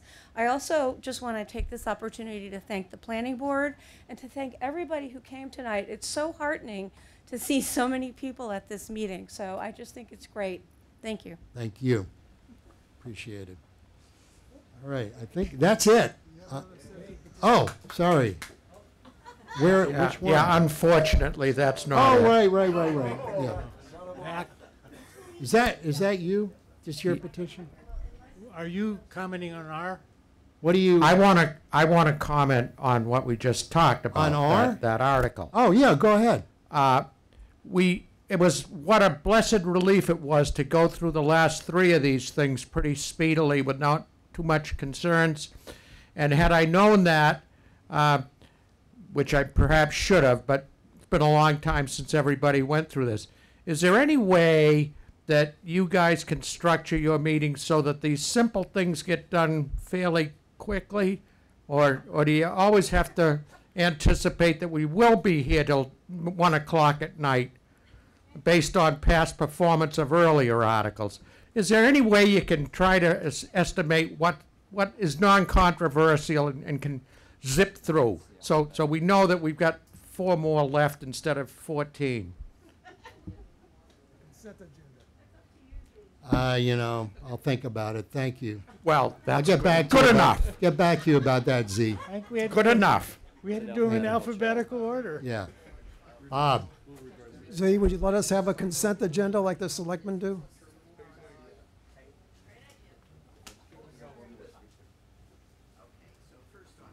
Hi, good evening. Bob Visnick, 40 Jordan's Lane, moderator. I didn't get here for the beginning of the meeting, but somebody just told me that you may have said that these aren't going to be considered till April 3rd. And I just would like to correct that if that Oh, was April it. 1st is the spring town meeting, correct. April 1st is the town meeting. I'm hoping to get everything through on April 1st. Oh, okay, well, this is news to me. I thought the last Board of Selectmen's meeting that I attended, people were talking about putting these, doing it on the Well, 3rd. In it fact, might- you said, I think all week, or 3 days, so now Well, I you're- thought it was going to be like Woodstock, but Put us early because we're so fast. we're actually hoping that we get through it in one day. Oh, Because okay. as Mr. Sepula said, I like to try to get through these as quickly as possible, and I think Get her that's done. I think that's wonderful. This is the first time I've heard that. So thank you. Yeah. I contributed Great. something. Okay. Another petition. Yeah, I know. I'm going to it. Yeah. Okay. This is another citizens petition, passed January 18th, 2023. This article I was passed at the last meeting in January, and now we're returning back. There will be a citizen. No, it wasn't petition to passed in return. January. It was passed in May. Oh, in May. Yeah, No. the ADUs, we didn't pass them in January. Oh, you're right. Yeah, thank you. oh, it was May of Okay. 2022. So now this is proposing to change the okay, 6 months May to of 12 months. 2022, the ADU provision, accessory dwelling units, as of right, was adopted at town meeting in May of 2022. That after we had a public hearing on that, we made some changes on that. I remember after the public hearing, there was lots of discussion at town meeting about it, and it was passed by, I think, 2 votes. So I do remember that. And there is now a citizens petition to amend. This is not, ADUs are not on the planning board's, one of the planning board's articles. We had no changes for these, but we have a citizens petition that wants to change the 6 months minimum lease requirement for the ADU to 12 months or a year for an ADU. And that's, this is fairly new petition, but it's here, and we are opening the public hearing to discuss this change. So that's what this is about. If I could add a bit of information, this was also an article that was considered by the planning board a few weeks ago and passed. We voted in favor of having this as an article at the upcoming town meeting, and were informed it could not be on because of the timing or whatever. So now we have a citizen petition which is proposing exactly what the planning board had agreed. Okay, Would be I didn't attend that You, meeting. you but missed that meeting, thank but you. we voted without you. Your vote would not have made a difference. Yeah. I Denise. just have a question. Is this article subject to 50% or 2/3 vote?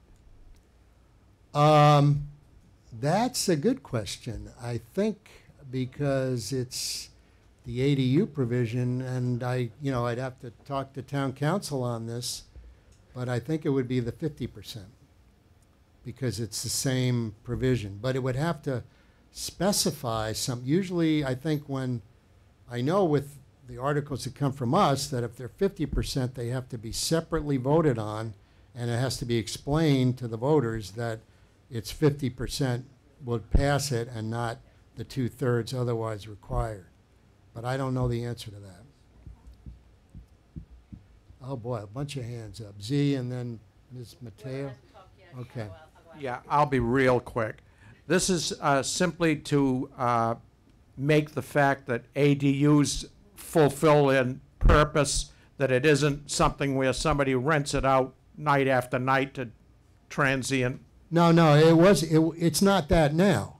The only difference between this and the existing bylaw is that the existing bylaw had a minimum of 6 months for a lease of an ADU. This has doubled that to a minimum of 12 months.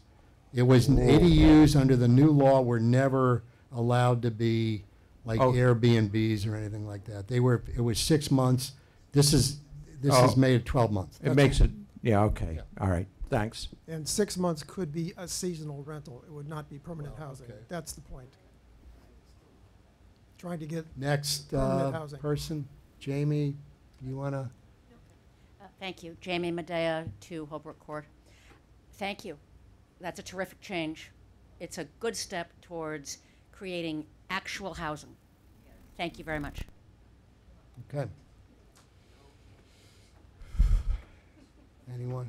Ma'am? Hi, Teresa Scatterday, 76 High Street.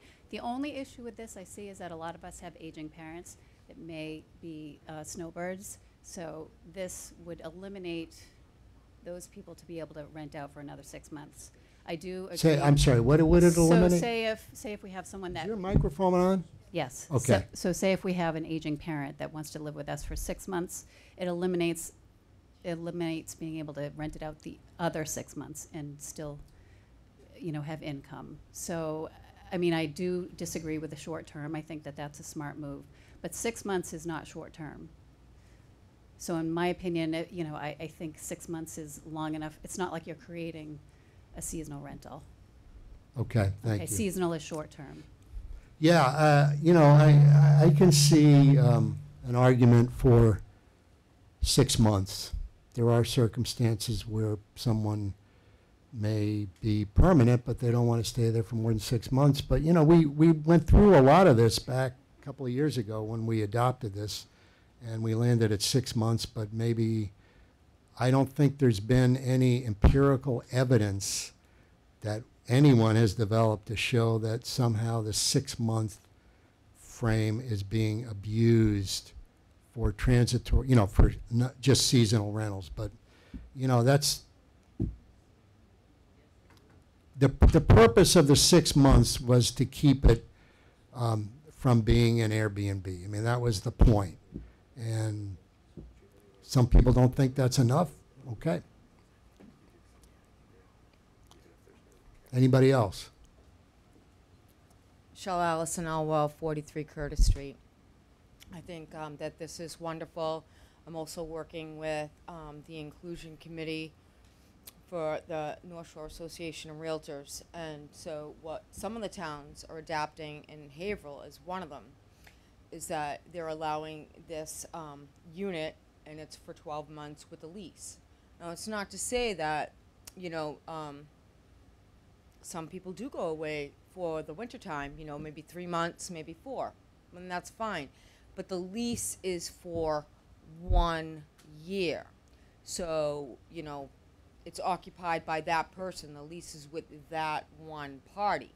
So they can't say, all right, well, this person has a lease, but they're going away. We're going to lock up their stuff, and then for the winter, we're going to get another lease in here, or, you can't do that.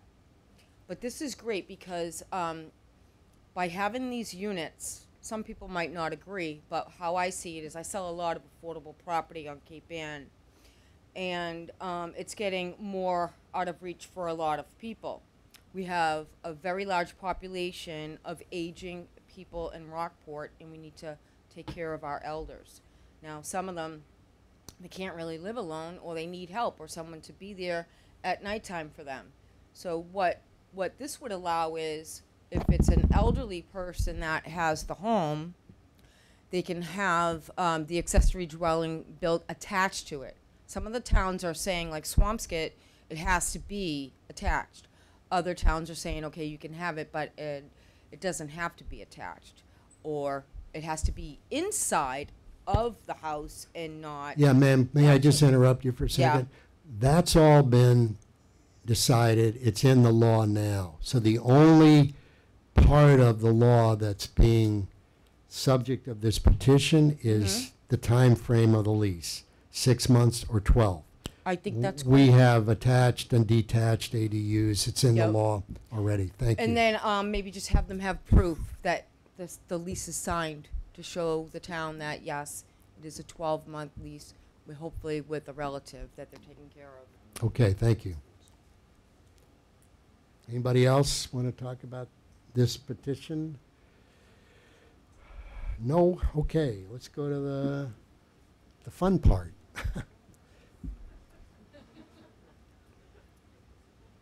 Okay. You're on. Yeah, I'll go through part of this and then others will take over. Okay. Let's just go through the law quickly and to the point. At Rockport, we are designated by the Commonwealth as an MBTA community under 3A of the Zoning Act of 2020, meaning we have a train station in our town. And even though we're a pretty small town, having that train station creates all kinds of requirements that we wouldn't have if we didn't have the train station. So could joke about it and say, well, maybe just get rid of the train station. But okay, Rockport has, Department of Housing and Community Development has determined that there are just over 255 developable acres within 500 acres within that 1/2 mile of the train station. Remember that 1/2 mile radius?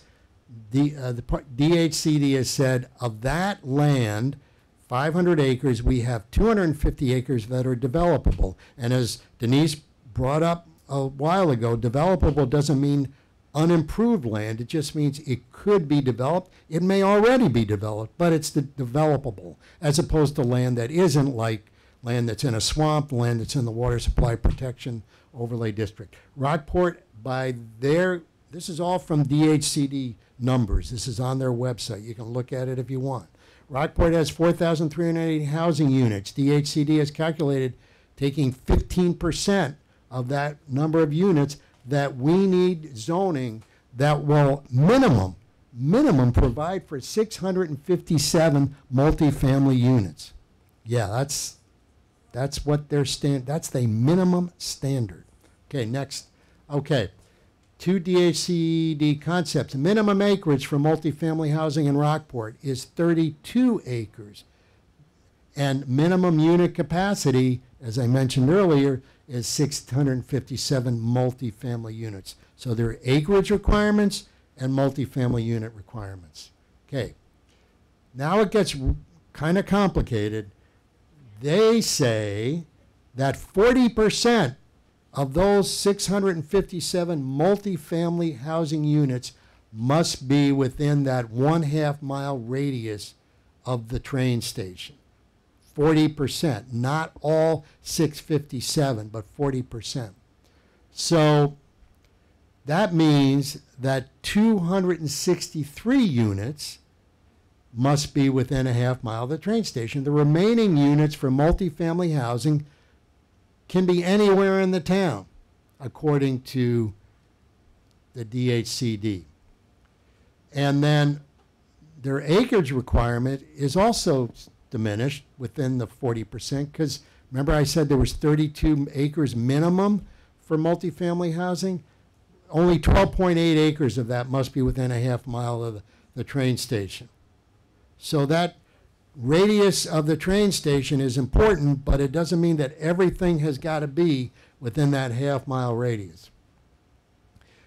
With the transit-oriented village overlay district that was adopted at town meeting in May of 2022, we already have 12.3 acres, give or take a point, at the station in a multifamily overlay district. So we're well on our way to meeting that minimum requirement within the 1/2 mile of the train station. And the TOVOD that was voted in allows for 160 multifamily units within this. So we were about 100 short within the 1/2 mile of the train station. Okay. What's multifamily zoning? It has to be as of right zoning district, meaning no special permit, no variance, just as of right, where it allows at least, at a minimum, of 15 housing units per acre. And the as of right means no special permit. However, the planning board can still require site plan review of the project, even though it's as of right. The Department of Housing and Community Development does not consider these factors when looking at whether the town of Rockport has complied. One, whether any of the multifamily zoning provides for affordable or subsidized housing. That is not a criterion that they are going to be looking at. And the reason they say that in their guidelines is because sometimes sometimes subsidized housing requirements can be so severe that it actually discourages someone from building the houses. That's their rationale. Okay, the other thing they don't care about is whether the water or sewer infrastructure can support the multifamily units. You can rezone it. They said, don't get into whether you got sewer capacity or water capacity because that'll take care of itself. That's what they say. Don't worry about it. Just rezone it. Doesn't mean build it. It just means zone it. Everyone has to understand that distinction. Zoning for something doesn't mean it's going to be built. It just means you've done the zoning. And that's really what they care about. Okay. Next. So what happens if we don't do it? And I know at least one town who said, no, we're not going to comply. We're telling you right now we're not complying because we think we've done enough. Well, this is what happens. You lose the ability, Rockport loses the ability to get MassWorks grants from the state. And that covers a lot of different grants for improvements, infrastructure improvements, et cetera. Lose the ability to get housing choice grants for affordable housing specifically. Lose the ability to tap into local capital projects fund. I don't really understand that. To tell you the truth, I've read it, but I think it is what it says. Capital projects, there's money there, and we couldn't, as a town, get that money. I don't know what else they may require in the future, but right now that's what they're saying. If we don't do it, and next slide, I think, or is this the only last one? Okay, if we don't do it, we have until December of 2024 to have the zoning in place to comply. We've already complied with one of their interim steps. We've submitted an action plan. The planning board has submitted an action plan to the DHCD last December, and they approved it.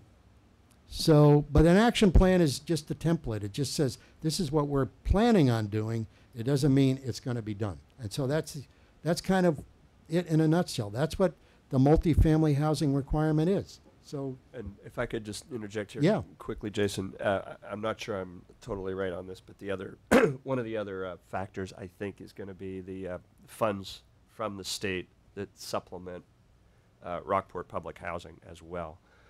If you remember in the Globe, when Waltham decided they weren't going to submit their action plan for this, I think within a week they got a letter saying we're withdrawing $300,000 worth of funds from your public housing authority. I don't know scale-wise what ours would translate into, but they're basically saying Waltham is, instead of losing $300,000, the state has stepped back now and said you're only going to lose about $100,000. But still, it's a notable difference that's going to go on ad infinitum, basically year after year.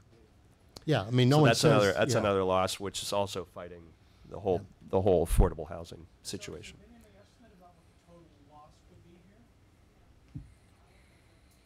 No. No. Do you want to just wait? Are we ready for comments, or do you want to show anything more? I'm done. Yeah, no, I mean, go ahead and take questions. Oh, okay, yeah.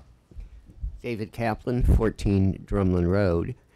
So I understand there are reasons to do this, good reasons, but I'm not clear on the downside. So what I want to know, is there anything that that town would be forced to do because it has made this change that it would not be, could not be forced to do if it had not passed the change? People are really worried about what difference this really makes, and I'm starting to get an impression that the town would still have control over the things we care about. Well, I think these are the three I know about that are built into the, that's built into the guidelines. These three, you lose the opportunity. Penalties. That's the I penalty. understand the penalties. Okay. That's the downside of refusing to do this. We suffer the penalties. But if we do this, not if we refuse to do this, if we do this, what could happen that could not be prevented? Do the various boards and the town meeting and everything, could they still have full control of what goes on? Or not? Yeah, it would just, it would just change the zoning to allow multifamily housing in either as an overlay district or an actual change. Yes, but my question is. let me Okay. try to explain. Maybe I can. And it would be as of right that someone could build the housing without having to get a special permit, but they would still be subject to site plan review where they'd have to comply with all kinds of, setbacks and green space and all that stuff. Yeah, they would still have to do that. So there are some very specific things that in practice could not be prevented. Very specific things. Well, when you say could not be prevented, I don't quite understand. If something is as of right, I'm saying it goes through. If not stopped by some other detail, right? Well, Agreed? right, that's correct. Okay, so I'm looking for a clearer understanding of exactly what would happen as of right that right now would be disallowed. Just a short list of those details. Well, the density of the housing, 15 units per acre in certain areas of town. Other areas of town already have. Okay. Well, so do you want to hear me or do you want to hear yourself? Because I'm about to explain it. That the density could be increased depending on where the multifamily housing zoning is. In other words, that density could go from one house per, however, 6 houses per acre to more. I can't anticipate every scenario, but I can say that as of right means if someone comes in with a plan to build multifamily housing and they're in the right district or the right overlay district, they go to the building inspector, they say, here's my plan, here are all the details. He says, you need to go to site plan review with the planning board. He sends the proposed plan to the planning board. We give it site plan review and may approve it, will likely approve it with certain changes. Then that person gets a building permit. Okay, so this is really primarily about housing density and not about a lot of other things primarily. Is that true? Maybe, Right, the answer that is missing here is this is an overlay district, so the underlying zoning requirements are still in place. So and primarily this is an R district, so it's a small subset of an R district, but all the R restrictions are still in place. So they're still only 2.5 stories tall. There's no 5-story halyards being built out by the train station. They can only cover 25% of the land. So all of those normal, and we'll look at a couple diagrams here of that, all of those normal underlying code restrictions are still in place. Thank you so much. And, Really and don't appreciate it. forget, those we don't have any zoning for this now other than in the TOVOD.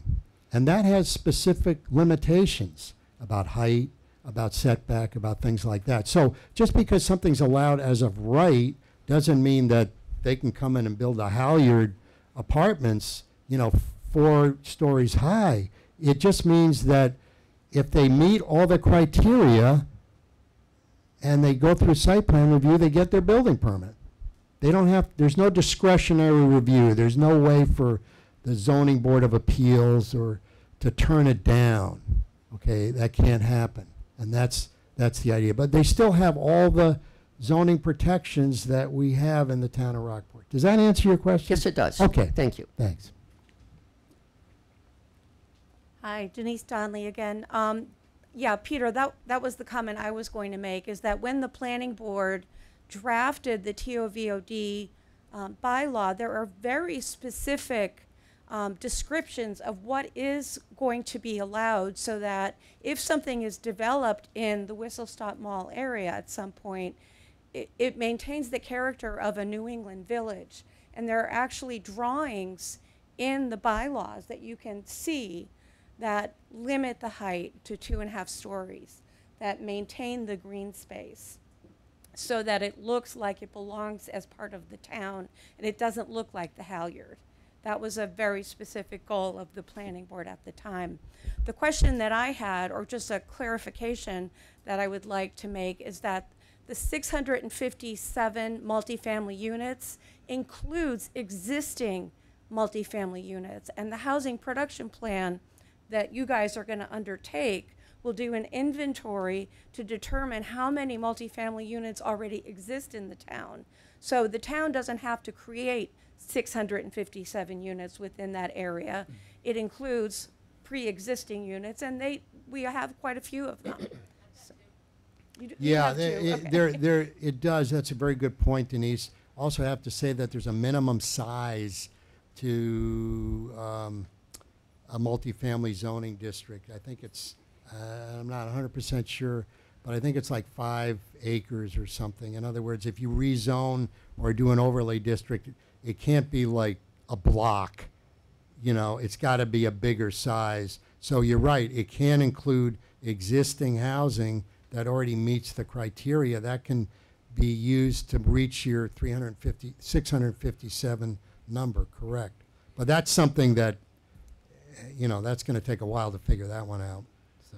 Hi, Jim Ugoni again, sorry. But one of the connections or questions that I have, first a comment is that I don't know what type of voice we have through Senator Tarr or otherwise, but one of the things that stands out to me that's really quite difficult to accept is this expectations of towns based on the state's relationships between future funding and expectation, essentially to increase housing stock, which is what I think is what's really underway, which is great, except once again, on the train line, there's 2 ends to that train. One of them this has no bearing on because it's in Boston, where typically if you live south of Rockport, anywhere from essentially Beverly South, you're more often going to see people on the train who actually work in town. Because we're on the town, someone at the very least should ask for relief from the state because we don't have 50% of a direction.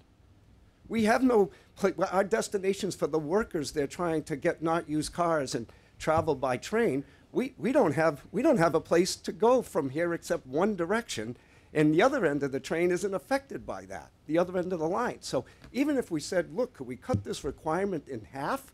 That may be sensible. It's one thing, but in terms of a question that I'm still not certain of, is that if this was approved and a developer of sorts came forward with a project aesthetically based, perhaps sensitive to tying in affordability and all the things we'd be looking for in that, and assuming we had the skills and the brains to organize the traffic patterns to accommodate the number of units that we're talking about, on the minds of many is water. Last year we had the drought. I heard it brought up. It's a common theme amongst people and worried about water. And my perspective of water is there's 4 elements to it. It's sourcing it, it's the transmission of it, it's the treatment of it, and it's the disposal of it. And I don't think we're good on any of them right now, including the fact that we have a disposal system. Hey, Jim. Yep. It doesn't. But who would be the burden for the water? Matter. Is my point. Because if you said yes to a developer, and we talk about the town said that the state said they don't care about water, but whose burden? My question is, who's the burden on? They don't care about, I'll repeat, they don't care about when implementing the zoning change, they do not say, they say do not take into consideration whether your current infrastructure would support this change. I hear so you. you're asking me who's it up to? Could be up to the DPW. Could, you know, that's way beyond where we are right now. I would think, except that's the beauty of what we're trying to do is think downstream, is to say. Yeah, but we're not, for this rezoning, we're not thinking about water and sewer. We're not I don't just know how not. you can disconnect them. Well, how? Because they say you should do it. Because they say if you, and I urge you to go read their website. They say that, well, you know, water and sewer are things that sometimes take care of themselves. If someone has a project, they agree to build the sewer line out, or they agree to build a water line, or whatever. You know, they're not concerned. They're saying to us, look, when you rezone, if you do, don't concern yourself with that aspect of it. So if those Okay? things do work out the way they do, what you're saying, and I think you may be right in that the onus would be on the developer to put the place in there with protect Yeah, us from our water interests. why you think about it, a developer is trying to make money with a development, you know, there's no shame in that. Right. And he wants to build a development, or he or she wants to do this.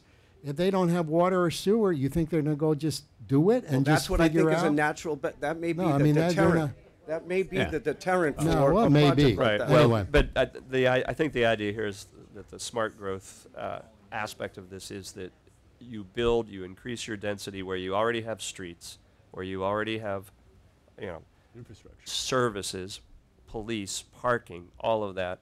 You have utilities that may be able to handle it, or they may need to be enlarged, but at least they're already there.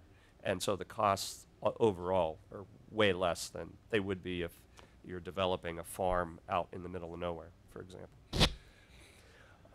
I just want to add something. You haven't heard from me yet tonight. Who are you? Me. Oh, Harry. I'm looking out there. Good Lord. Go ahead. God. We thought you were over there. I'm going to approach this more from a practical perspective, and I'm the banker on the board here. I'm not, you know, an engineer or an architect or a retired attorney. Just because of zoning, presuming the zoning is approved, I don't think that you should think that a developer is going to roll into town and put together a deal for us to consider. Number one, the area around the train station is fairly dense already. A developer is going to have to negotiate with multiple parties to cobble together a parcel large enough to accommodate such a project. Beyond that, we have a height limitation here in town. Project is going to have to go vertical to some extent, like the Halyard project, for a developer to realize a return that makes his investment logical. So we have zoning. Great. Will the fabric of the town change much? I don't think so. Actually, we've got some data. Since 2017, I'm going to tell you how many building permits this town has issued. You probably already know this. Total units, multifamily, single family, 8 in 2017. 10 in 2018. Our high water year was 2019 when 18 units went in. I don't know where they went. 2020, 7 units.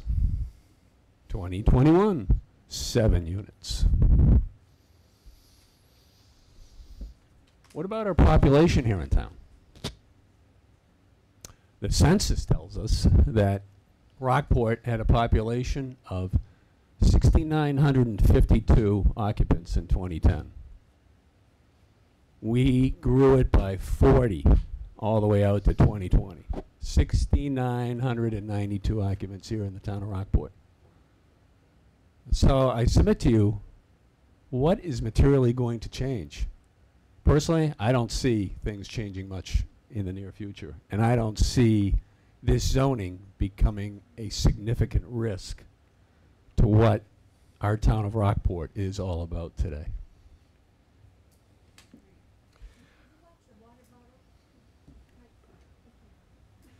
The other interesting thing that's sort of happened as we started to apply into this, which is interesting, and I think it changes the whole, like, there's a lot of big numbers being thrown around here of large numbers of housing units, density, but just in my couple weeks of getting into this, looking at the downtown district, for example, we actually didn't have great information from the assessor's cards and so forth, so I had to do a little hand counting down the streets to actually figure out how many dwelling units we had on a couple of our main streets. But you'll see in a map that we have here a little bit later on in our show that about 75 to 80% of the downtown district is over 15 dwelling units per acre, which is the MBTA threshold. And much of it is, if I had to average the whole region, it's probably in the 30 to 40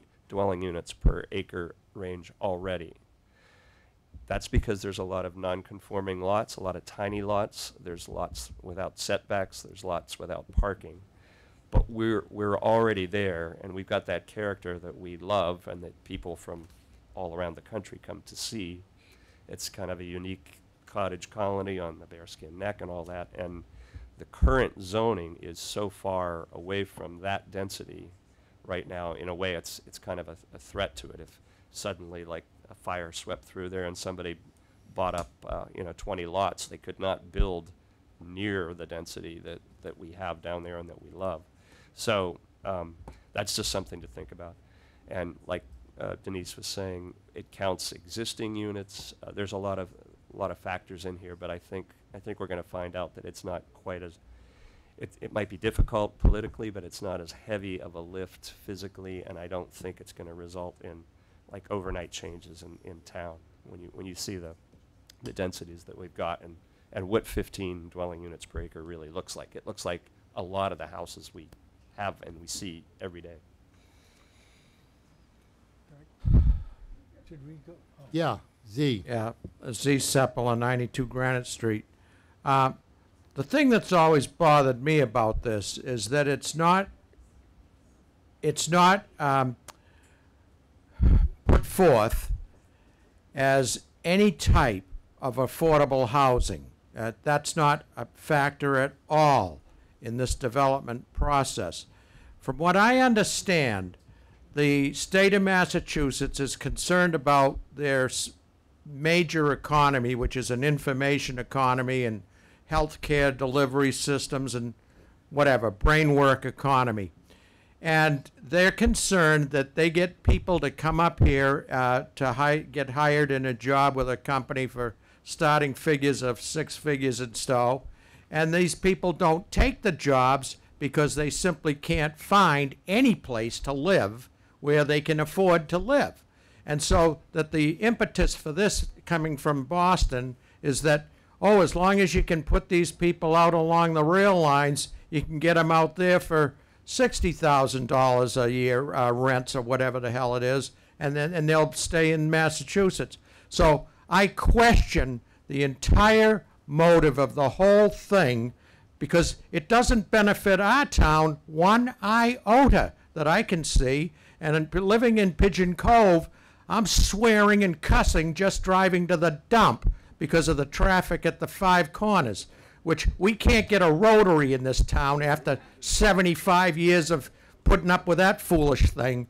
We're going to add 700 more people into this town and put up with more problems without any improvements to the existing infrastructure. I really questioned this insofar as I think the ADU business that you've said, that's a good thing because it spreads the burden of this stuff all around town. And also it makes people that might not even consider affordable housing consider it. Whereas I always felt that this thing concentrates all of the disadvantages of congestion right in one area. And Jason, you've said several times that zoning does not mean that these things will happen, but it certainly makes it easier for it to happen. And I think this is a bad project. Thank you. Okay, thanks for that, Z. We'll pass it on to Maura Healy. Tell her that we can rename the train station Rubeport. Okay. Okay. Can I just add one thing to yeah, go his ahead. comments? Yeah, just one thing on that too. I think the thing that would be easiest to comply with this regulation and to continue our funding and funding sources and keep our revenue stream with Rockport public housing and all that intact would be keep the existing zoning underlay there, do an overlay district that allows us a lot of opportunities. One of them being the overlay district can require X% of affordable housing, for example. It could include, car sharing, and where, you have a car, an SUV that sits in a 12-unit development and everybody can use that thing to eliminate parking. There's all kinds of things we can work into an overlay district requirement that gets other goals in our town furthered, right? So I think it's a way for us to take an opportunity to grow in a little bit smarter way, and to not just simply let any small developer come in and decide to sort of checkerboard the open space that we do have left in the center of Rockport there, and just checkerboard it away, right? In an completely uncontrolled way. Hi. Hi there. My name is Sula Stephanopoulos. I live at 26 King Street. I want to thank you for doing this public hearing. It's very important and very informative.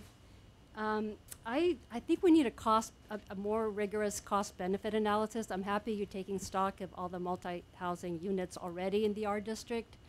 What is the cost? How much money are we giving up from the state? Manchester by the Sea, similar size to us, says it's about, for them, $600K a year that they would forfeit. And they broke it down by per capita, and some guy said, I'll just pay $5 a month, whatever, something like everyone in town pays $5 a month or something like that. So it would be really good to know, put a number, an estimate on what we're giving up here. The other point is, I'm glad you clarified that all the density doesn't have to go in the R district. We have some issues there already with the train being really polluting, loud, especially in the winter. There's toxic fumes. I mean, people who live around the train station know how bad it is, okay? So I think it's great that the state recognizes that the half a mile around the train station is not that big of an area.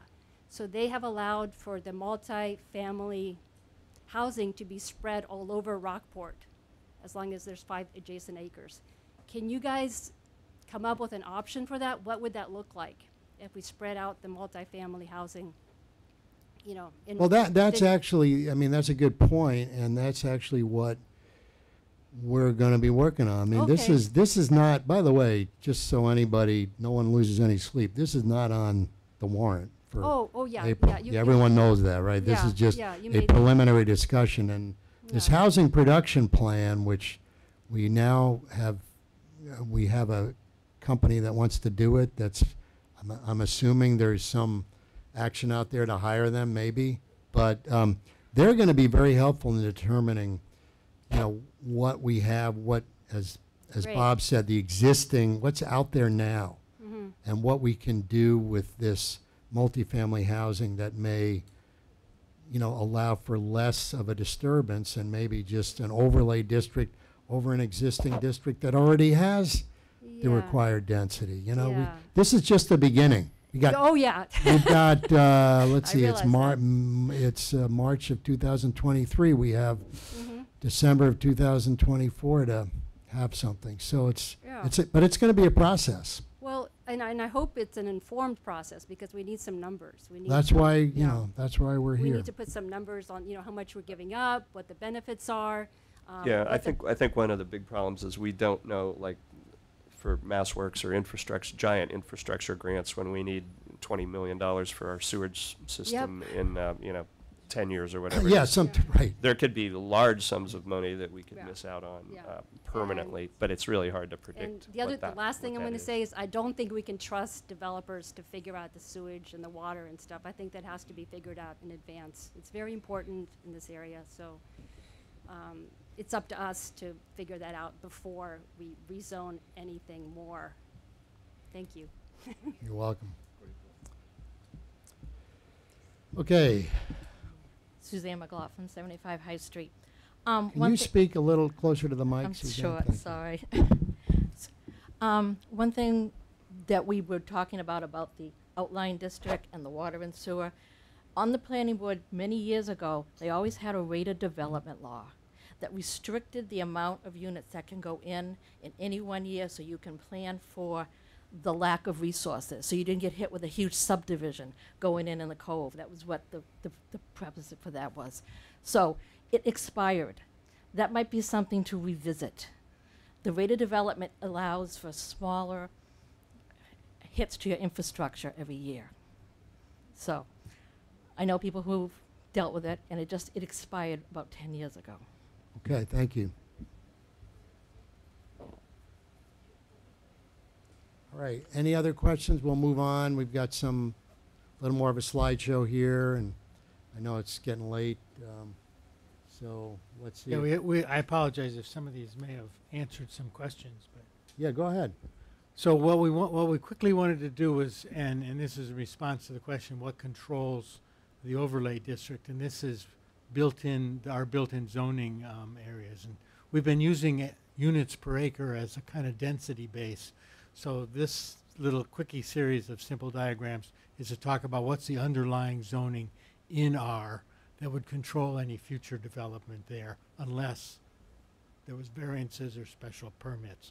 So a typical acre, about 43,000 square feet, 140 by, in R, the minimum lot size is 10,000 square feet. And as Bob was mentioning, there are few lots that size necessarily, but any new construction would have to comply with this. So that 10,000 acres per square foot basically has maybe roughly 50 to 70 feet of frontage, 150 feet deep. That's the basic lot that you would build out, the 10,000 square foot minimum. Your actual place you could build is reduced further by a 20-foot setback, and everything in R is supposed to be 20 feet between buildings, with 10-foot side setback and a 10-foot rear setback. So that really settles where the house might be and begins to describe some of the characteristics of a neighborhood with 10,000 square foot lots. But the real contributor to that is the fact that we can only cover about 25% exactly 25% of the site. So 2,500 square feet is the biggest you can build in that site, and that would stay the same under an overlay district. And the other critical thing in that site is that we can only build 2.5 floors of building. We mandate a sloped roof in residences in Rockport, so the third floor or the attic floor, the half floor, is about 60% of the typical floor below. So you could actually build, and that would be a relatively big house for that area, 6,500 square feet by right in Zone R. So what's happening here, that's 1 unit, that's 4 units per acre when you build 4 of these on 4 quarter-acre lots. So the implication here, and we limit the maximum building in a development to 4 units per building, and then have multiple buildings in one of these TOV, transit-oriented village settlements. So you could take a quarter of that, could be 4 townhouses in a row, could be quarters, could be different levels of the floor, but you could build in the size of a building that's allowed by right, 4 condominiums, apartments, townhouses at about 1,600 square feet each. So one of the things we're thinking is that in this range of types, they require that these not just be all studio or efficiency apartments, but they be reasonable size for a small family. But we would have this control as the existing residents are controls already. So essentially, the buildings could be controlled to be similar to the kinds of buildings that are in town now, albeit slightly fatter. Okay. And then I'm going to show.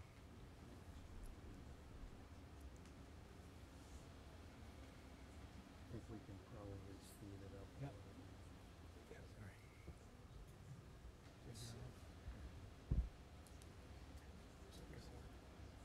Just gonna speed up here.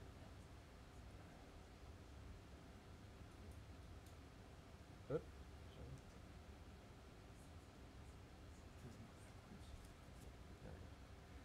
So this is just I think you can all see this reasonably well. This is just a zoom in on the downtown district. And just to give people a sense of what the existing density is with all these non-conforming structures and lots and so forth. The ones in the bright yellow are lots that are greater than 15 dwelling units per acre already. And in fact, for example, on Bearskin Neck, as I said, they're upwards of probably 40 units per acre in that whole region, because it's just tiny, tiny lots that have one apartment on them. And sometimes the lot is 1/50th of an acre or 1/100th of an acre. Some of the postage stamp size lots that you see are that. So density is a relative thing, right? You see that the dark gray blocks there are just under 15 units per acre, so there's a lot of density, and the downtown district extends within 2 or 3 blocks of the train station there. So it's not much to imagine how we could meet that in that area. That is about a 32-acre area as well, including streets, but just gives you a sense of the possibilities in even just the downtown district. What does it look like? Well, these are houses around town. The two on the right are Bearskin Neck, where they basically have no setbacks and no parking. And then there's a single-family house, I believe, on Parker Street over there, which does have a yard around it, 15 units per acre. The one on the left there has got 4 units in it. It's 22 units per acre. And the other two on Bearskin Neck show sort of the extremes at 40 dwelling units per acre, the brown shingled one at the top right there, and the little house there on the right on the end of Bearskin Neck there is on a lot that's probably no larger than a double-car garage, 100 units per acre. So you're Bob, just to clarify from my mind, you're saying that if you took this house, like let's say on the left, the yellow house, and it's not on an acre now, but if you took that and put the same house on an acre, you would be able to have 22 of those on an acre. Is that right? Right. And an acre is roughly, just so people can visualize it, it's about the size of a football field, right? And a lot of the lots, I would say, in our residential district are just under, they're somewhere between 1/5 of an acre and 1/4 of an acre usually. But the downtown is much denser. You'll be lucky if you get a lot that is, an 1/8 of it or 1/10 of an acre. So I just wanted to give people a sense of this. This is a project I'm working on in South Boston at the top of the hill up there on a 5,000 square foot lot. It's I just show it because the house is sort of similar in character to a lot of the things you see in Rockport. It's 3 units, 3 2,000 square foot sizable units. Still room in the front there for 3 parking spaces on site and a small yard. Now, obviously, these are existing structures with not quite the kind of setbacks that we currently have in our zoning. But again, creating an overlay district, you can make exceptions to things if it makes sense, if it reduces parking, if it does some of the things that you want to do ecologically. This just is a lot size map of town, and I'll zoom in here a little bit. But basically, the lighter the color parcel, the smaller the lot, and you can see over in there in the key there that they're really, even though the current zoning is minimum lot size for 1 dwelling unit of in downtown for 5,000 square feet, there are very, very few 5,000 square foot lots that big in downtown, and the 10,000 square foot limit, which is about 1/4 of an acre, even in the general district, there's a lot of lots that do not comply with that. This just gives you a sense. The green lots are the only lots in town now with 2 dwelling units and the required 10,000 square feet. There's very few that actually comply with current zoning. This is just a quick map of the undeveloped town and private land that we have available, which was just interesting to see it all. The green is private ownership and the red is town land. On the right is a blow up of the downtown area and the train station area. So there's not a lot of opportunities for undeveloped land to be developed right in the half-mile radius. And I just wanted to say just a little bit about the ADUs. Does that help us get closer to MBTA compliance or affordable housing? We still have to sort of apply those questions. We're trying to get an answer out of the powers that be. How small of a unit can you go before it's not considered a unit by the Department of Housing and Community Development? Our ADUs currently can go from 250 to 900 square feet, but even the 900 is a high cap because it's really only a certain percentage of the existing dwelling unit. But certainly a 900 square foot dwelling is big enough for a 2-bedroom unit with a couple young kids, something that could supply our school system, also something that could be a way to get more housing in a neighborhood without changing it too much. Portland did a study where they opened up ADUs, Portland, Oregon, back in 2009, and you can see it took a while for them to catch on. They still only have about, I think, 1 out of every 150 houses has decided to develop an ADU. But you can see how the permits went way up there as they slowly released restrictions on them. So whether the ADUs give you a technically affordable unit is a question. You'd have to put restrictions on that for them to be technically considered affordable. But what is interesting is in this graph here is that this is the cost, the number of ADUs and the cost. There's about, you see there are 22 ADUs that are at $0 to very low cost, $0 to $500. So even though there's no affordability requirement, and even though the average cost of all the ADUs when taken together is about the same as for a regular single-family house in Portland, there are still a sizable number that are occupied by friends and relatives and are providing some segment of affordability for them, as well as just the fact that these units are inherently more affordable because they're smaller. So that was interesting. They did say the ADUs in Portland are using an average of 0.93 car spaces per unit, where the overall city average is 1.13 right now total. And so they seem to be reducing the parking requirement. They also said ADUs provide the option of a developer of an ADU could basically say, you know, there's 2 spaces, but you can opt out of renting one of the spaces and somebody else can rent the space. So it gives you another chance to have even more affordability in a smaller unit. And that was it. Okay, I think unless anybody has anything else on the board? Can I just ask a question? I thought that was really, really good, what you just did.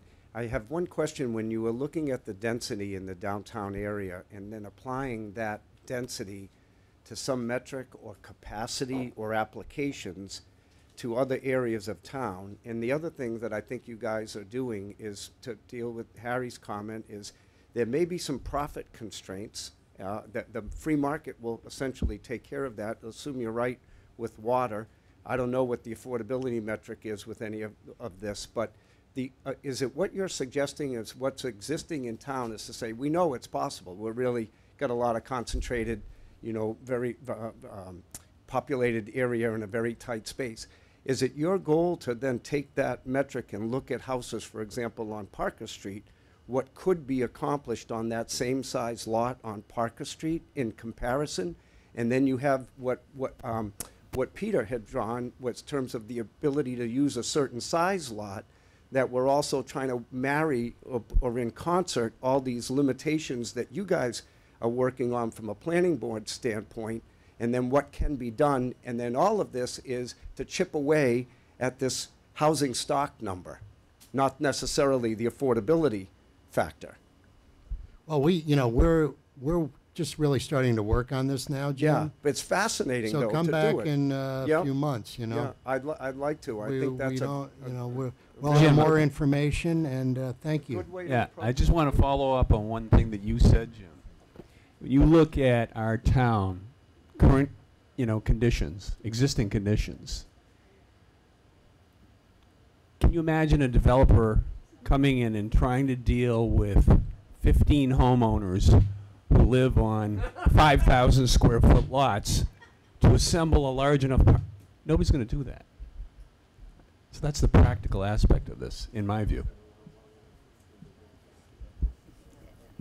Hey, I'm back. Okay. I just, Mr. Korsland, in answer to your comment, I've actually I have a friend who is a developer speculator. She buys, what she does, she'll wait for a neighborhood to be rezoned, and she will go in and buy a house or two on that street because people are worried about what rezoning is going to mean for their properties. So they're willing to sell to her at a pretty good price. So she'll hold on to those houses and rent them for a while and wait a bit and then start talking to the other neighbors and, just put themselves out there. A developer, I've actually experienced a developer comes in and they bargain with him. They're like, okay, well, I own these 2 houses. These other people own 3 houses on our street. Let's cut a deal. They cut a deal. They sell the houses. The developer comes in, destroys the houses, and puts up a whatever they want. So it does happen. It seems like impossible to you guys, but it actually happens a lot. Yeah, well, here's the thing, though. Don't forget, we're just talking about the the MBTA requirements. It's got to be a minimum of 5 acres.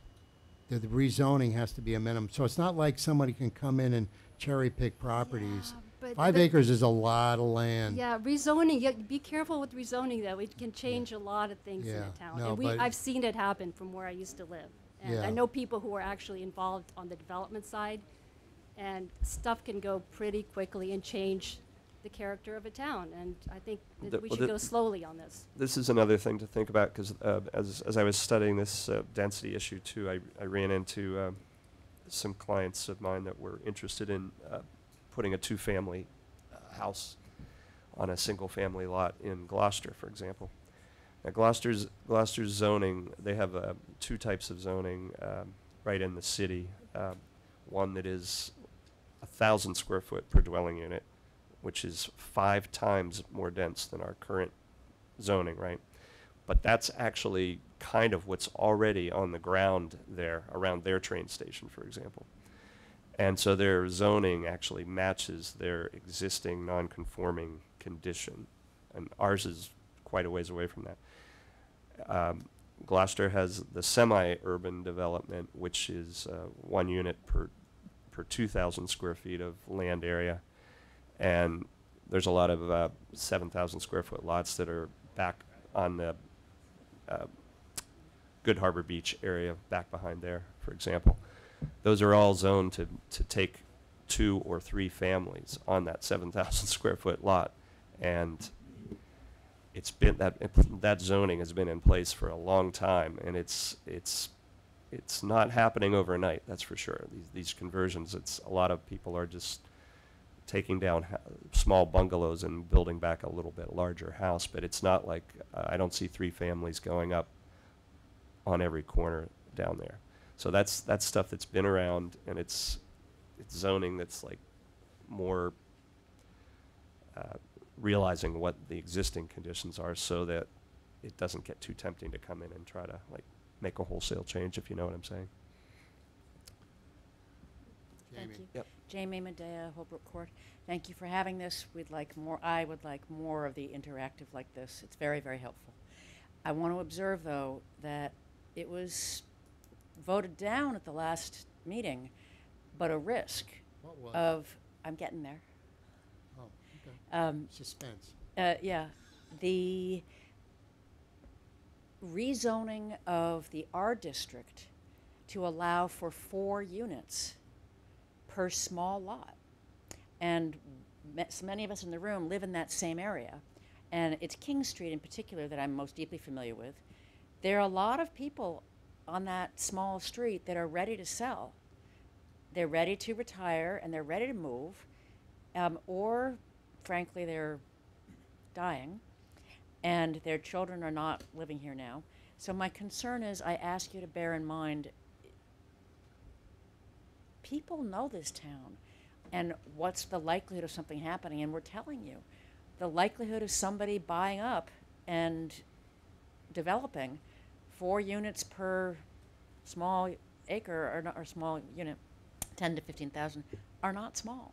When they go on the market, they sell for the maximum they can get.